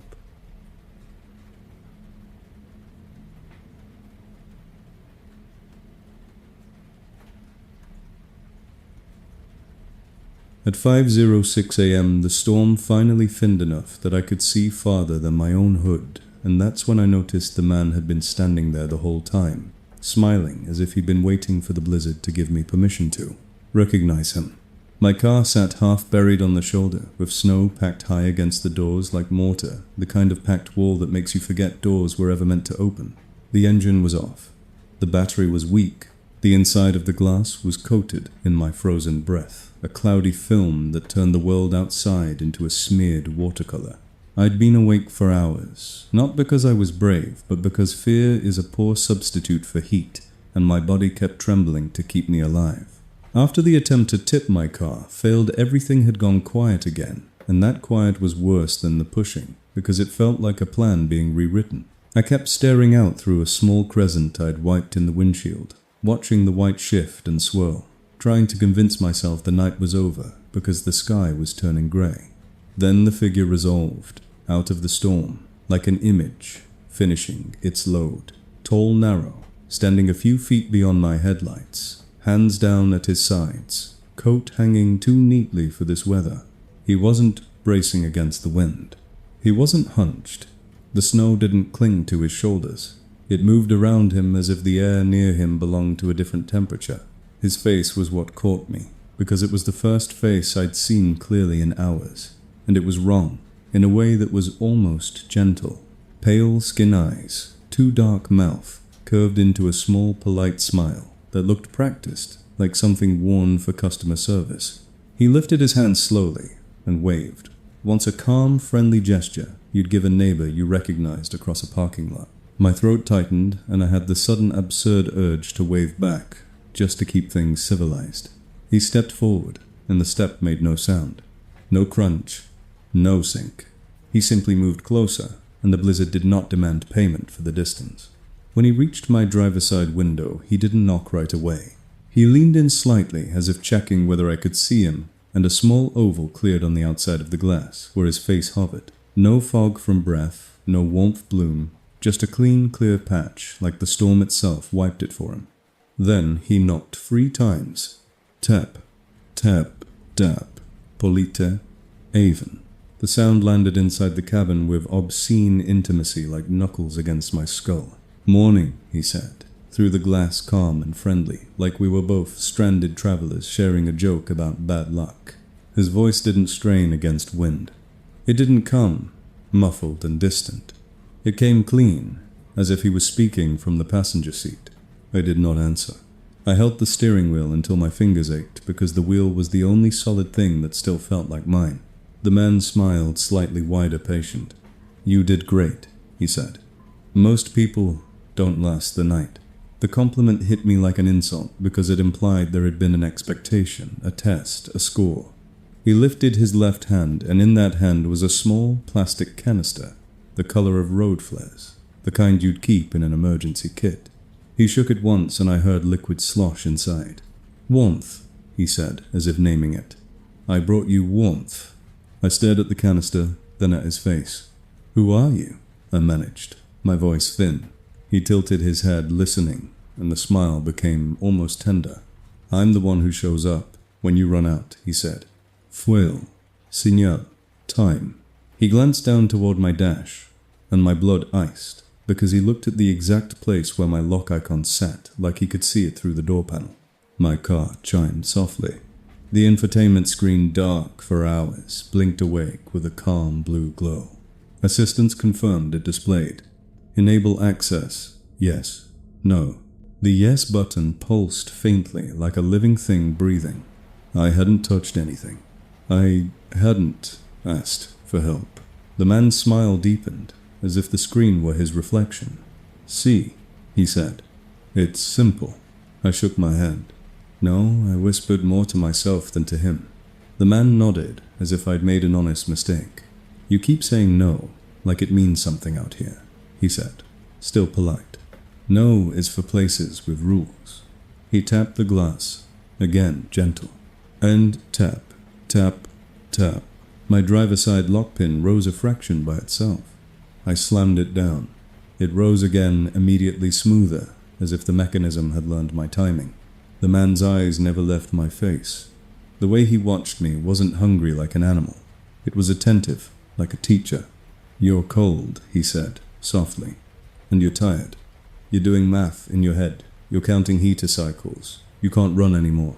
You're thinking about survival tips, like their scripture. But none of that fixes the only problem." He lifted his free hand and placed his palm against the window, fingers spread. In the clear oval, his palm looked too pale, the skin too smooth. Where his hand touched the glass, the frost on the inside of the window shifted, thinning as if heat had been applied from within the cabin. The clearing formed in lines that mirrored his fingers on my side, and my stomach turned because it felt like being touched through a barrier. "The problem," he continued, "is you're still trying to do this alone." He leaned closer, and in that close distance I noticed a detail that made my blood run colder than the air ever could. The snowflakes that hit my mirror and hood and wipers did not strike his face. Around his head there was a small clean space. A gap in the storm like the blizzard politely stepped aside for him. He smiled, like he knew I'd noticed. "Open it," he said, gentle as a request for a spare napkin. "Just a crack. I'll give you warmth, and you'll give me nothing." The lie was so casual, it almost worked, because my body wanted warmth more than it wanted truth. My lips parted, and for a second I could feel my mind sliding toward the relief of compliance, toward the fantasy that this was a normal rescue. Then behind my head the back seat fabric creaked softly, as if weight shifted, and a warm breath brushed my ear from the darkness, intimate and unmistakably close. "He's nice," a voice whispered behind me. "He smiles." I froze. My eyes flicked to the rearview mirror. The mirror had frosted over from the inside, except for a small circle in the center that had been warmed clear. In that clear circle I saw the smiling man, again inches from my shoulder, inside the car, his face hovering where there should have been only empty back seat. The outside man's smile did not change. It was the same smile copied perfectly, like a stamp. The voice behind me continued soft as comfort. "Let him help," it said. The yes button on my screen pulsed brighter, as if responding to the whisper. The man outside lifted the canister again and unscrewed the cap slowly. The smell that drifted in through the seals wasn't gasoline. It wasn't oil. It was warmth itself, coffee, bread, something human and safe, and my mouth watered with a reflexive hunger that terrified me because it proved my body was already negotiating. He held the open canister near my window, as if offering me a sip. "1 minute," he promised. "1 minute, and you'll stop hurting." The lock pin rose fully. My hand slapped it down. It rose again. The man's polite smile softened into something almost pitying. "You keep fighting, like that's noble," he said. "It's just slow." He reached into his coat pocket and pulled out a small key fob that looked exactly like mine. He held it up so I could see it clearly, then pressed a button. My car chirped. The locks clicked. The lock pin rose and stayed up. My stomach dropped. I slapped the lock button on my door. The locks clicked again, and the pin stayed up anyway, defiant. The man outside nodded, as if demonstrating a feature. "It's okay," he said. "You don't have to choose. The car chooses for you." He leaned in, and his breath still did not fog the glass. "You've been so patient," he whispered, and his tone finally shifted from polite to intimate, like someone speaking in a dark movie theater. "Now let me show you the last part." The circle in my rearview mirror widened slightly, as if something behind me leaned closer to watch. The cabin air warmed by a fraction, just enough to feel tempting. My infotainment screen changed on its own, the words rearranging into something simpler, more direct. "Final assistance. Available. Open door." Yes. There was no "no" anymore. Outside, the smiling man tapped the glass, once gentle like a parent waking a child. "Good morning," he said again, and his smile widened a hair. "Let's finish."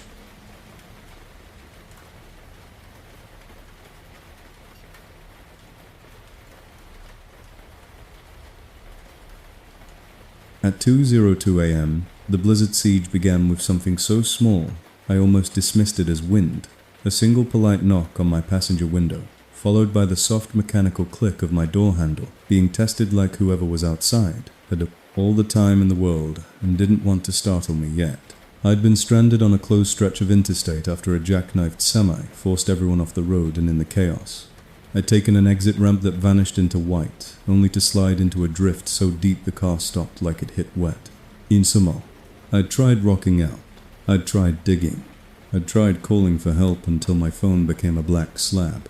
Now I sat in a sealed cabin, with snow climbing the doors, rationing heat until the gas gauge hovered low enough to feel like a deer. I had seen enough by then to know the storm wasn't the only thing outside. I'd heard the circling footsteps that left no approach tracks. I'd watched my locks rise on their own. I'd smelled warmth that didn't belong. So when the knock came, my body reacted before my brain did, every muscle tightening, as if my skin could become armor. Tap, a pause, tap, tap. The knocks were gentle, polite, almost friendly, and that made them worse because they were asking for consent. I didn't answer. I didn't move. The handle clicked again, a patient tug, and then stopped, as if whoever tested it had confirmed what they already knew, locked for now. The storm roared around the car, but within the cabin I could hear a new sound, faint and deliberate, coming from behind me near the trunk, scratching, not frantic like an animal, but measured as if someone was choosing where to begin. My dash chimed softly, and the infotainment screen blinked awake, bright enough to paint my fingers blue. Assistance mode available, it displayed. Enable for safety. Yes. No. The yes button pulsed faintly. I stared at it, then forced myself to look away because looking at the screen felt like being drawn into a conversation with the car. Outside, the passenger side knock came again, and then right after it, a knock answered from my driver's side window. Tap, tap, tap. Two sides now coordinated like a call and response. The scratching at the trunk paused, then resumed closer to the latch seam. I felt my breath quicken, and fog the windshield, and the fog froze into a cloudy film thickening my tunnel vision. I pressed the lock button again hard, and the car chirped weakly, the small electronic sound swallowed by weather. The knock stopped abruptly, and the sudden silence was worse, because it felt like everyone outside had leaned in to listen. Then a voice spoke through the storm. Not shouted, not strained, calm, as if we were standing in a hallway. You don't have to be scared, it said. The voice came from somewhere near the passenger side. It sounded warm. Too warm. We can get you out. I did not reply. The voice chuckled softly, as if my silence was expected. Okay, it said. We'll show you. A car door slammed in the distance behind my drift, a deep, heavy sound that cut through wind like a punctuation mark. Headlights appeared through the blowing snow, bright and steady, moving slowly down the ramp toward me. For one insane second, relief surged. I pictured a plow, a trooper, anyone human. The vehicle eased to a stop, directly behind me, close enough that its beams turned my rear glass into a glowing panel. The engine idled low and patient. No one got out. The rear defroster in my car clicked on by itself, clearing a small rectangle on my back window, like an eye opening. Through that clear patch, I saw the vehicle behind me, a dark SUV with windows so tinted they looked empty. The interior looked empty too. No driver, silhouette, no phone glow, just the cold blue of a dashboard and two vacant front seats. My stomach dropped. The SUV's rear door swung open slowly, and snow swirled into the back seat. No person stepped out. The door remained open, waiting. The knocks resumed on both sides of my car, gentle and synchronized, and the scratching at the trunk became a steady scrape, like a tool dragged along metal. My infotainment screen changed again without my touch. Connection requested. Rear assist active. Accept. Yes. No. The yes button pulsed brighter. The NO button dimmed, like it was losing the argument. I hit no. The screen blinked, paused, then displayed request, repeated. The SUV behind me nudged my bumper, once gentle a tap that said, I can move you. The knock on my passenger window stopped, replaced by the soft rattle of the handle being pulled harder now and then, a new sound. The passenger side door seemed creaking as pressure was applied from outside, not enough to open enough to. Test the flex of metal. Listen, the warm voice said, again closer now, as if the speaker had leaned to my glass. We'll do it slow. We'll do it safe. The lie was almost comforting in tone, and that's what terrified me because my body wanted to cooperate with comfort. My battery was weakening. My fingers were stiff. My head felt thick with cold. I needed an anchor, something physical. I grabbed my flare launcher from the emergency kit and held it like a talisman. Outside, a new sound joined the siege. A metallic clink near my driver's side door, followed by the slow scrape of metal on metal as if a tool was being slid into the seam. A crowbar. The same deliberate patience as before, not violent, just confident. My door seal groaned softly. A thin thread of cold air slipped into the cabin through a microscopic gap, and the gust smelled like fresh snow and something damp and warm like breath. "Don't waste light," a voice whispered close to my ear from the back seat, intimate and calm. "They can see you anyway." I froze. I hadn't turned around. I didn't want to turn around. The rear seat fabric creaked softly, as if someone settled deeper into it. My eyes flicked to the rearview mirror. It was frosted over from the inside, except for a small clear circle in the center, warmed as if by a face leaning close. In that clear circle I saw a mouth, smiling politely, just behind my headrest. Lips slightly blue, as if someone sat inches away and found this all very civil. My stomach lurched. Outside, the crowbar scraped again. The driver's side lock pin rose a fraction by itself. I shoved it down. It rose again, immediately steady as a heartbeat. The SUV behind me bumped my bumper again, slightly firmer, and my car shifted a fraction in the drift. A scraping sound under the chassis like a coffin being dragged. The warm voice outside spoke in a different tone, now still calm but more official, like customer support, reading a script. "For your safety, it said your vehicle will enter service mode." My infotainment screen brightened. "Service mode enables heat unlock guidance." Confirm yes. There was no NO anymore. The yes button pulsed like a demand. The vents exhaled a faint warm breath onto my hands, impossible, because my engine was off. The warmth felt so good it made me dizzy, and that dizziness scared me, because it proved how easy it would be to trade everything for comfort. The voice in the back seat whispered again, pleased. There it said, "Feel that you could stop fighting." The crowbar pressure increased slowly, and my door flexed inward a millimeter. The handle outside tested again, and this time the latch made a tiny click, the sound a locked thing makes when it becomes unlocked. My throat tightened. I slammed the lock button. The locks clicked. The latch clicked again on its own, undoing me. Outside footsteps circled the car in a slow, coordinated pattern, crunching in unison like people taking positions. I heard low counting under the wind, not shouted, just close enough to register. One someone murmured. A hand slapped my trunk hard, and the vibration traveled into the seat. 2. The SUV behind me revved slightly, and the bumper pressed into mine with steady pressure. 3.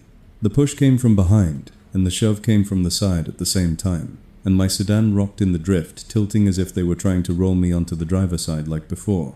The packed snowbank acted like a ramp, lifting my tires, and the cabin angled just enough that loose items slid. I screamed and the sound bounced off glass and returned small and trapped. The voice behind me laughed, softly delighted, and a seatbelt buckle clicked once in the back seat, as if someone was strapping in for entertainment. I fumbled the flare launcher toward the driver window, cracking it open, a hair despite the risk. Snow hissed into the gap, immediately powdered and invasive.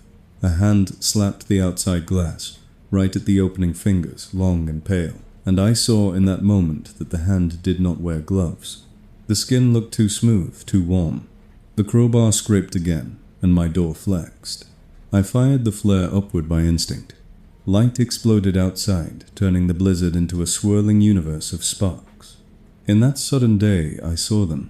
Not one, or two. A ring of figures around my car, spaced evenly inches from the panels, standing upright without sinking into drifts. Their outlines looked like people, only in silhouette. Their faces were indistinct in the glare, smooth and pale, as if detail refused to settle on them. Beyond their ring, the snow was untouched. No approach tracks, no tire tracks, just the perfect boundary around my vehicle, like a stamp. The flare hissed overhead, and every figure turned in unison to face the light, as if the light had spoken a command. The crowbar paused. The pushing faltered. For one desperate heartbeat, I believed I'd bought myself time. Then the smiling man stepped into the flare glow, near my driver's side window, close enough that the light painted his face clearly. Pale skin, dark eyes, lips curved in a small, polite smile, the same expression I'd seen in reflections. He looked almost kind in the bright glare, and that was the worst part. He tapped the glass gently. Tap, tap, tap. Good, he said, calm and satisfied. Now everyone can see you. He lifted a small key fob, my key fob, or one identical, and pressed a button. My car chirped. The locks clicked. The driver's side lock pin rose and stayed up. The SUV behind me stopped pushing and started idling again, patient. The man's smile widened a fraction, as if acknowledging a successful step in a procedure. You did everything right, he said. You stayed with the vehicle. You rationed heat. You signaled. You waited. He leaned closer, and his breath still did not fog the glass. That's why you're ready. Inside my cabin, the vents exhaled warm air again, gentle and steady, and the warmth made my vision blur with exhausted relief. The voice behind me whispered, intimate and approving. Press. Yes, it said. The infotainment screen displayed a final message in calm white letters. Final service mode. Open door. To complete. Yes. The flare overhead burned down, its light shrinking, and as the brightness faded, the figures around my car became harder to see, their silhouettes blending into the storm again, like they belonged to it. The smiling man remained the last clear shape in the dwindling glow. He placed his palm on the glass fingers spread, and on the inside of my window through the frozen film of my breath. 5 clear lines appeared, mirroring his fingers as if the touch reached through. The warmth in the cabin intensified, sweet and tempting, like a blanket placed on my shoulders. My hand drifted toward the door handle without my permission, guided by comfort, guided by exhaustion, guided by the simple animal need to stop hurting. The smiling man watched me with patient attention, like a teacher waiting for a student to finish the obvious answer. The flare finally died with a soft sputter, and darkness returned thicker than before. In the dark, the knocking stopped entirely. No taps, no scratches, no crowbar, scrape. The siege went silent, as if everyone outside had stepped back to give me privacy for my choice. The only sound left was my own breath, and behind my ear, that warm voice whispering steady as a heartbeat. It's okay. They're not taking you. You're joining them. I don't remember deciding. I only remember the lock pin staying up like a raised finger. The handle under my palm feeling suddenly lighter than it ever had, and the smiling man's last words spoken softly through the glass like a benediction. Thank you for waiting. Then my door seal broke with a quiet sigh. Cold air poured in like water, and outside the storm did not rush at me the way it should have. It held perfectly still, as if it had been waiting too.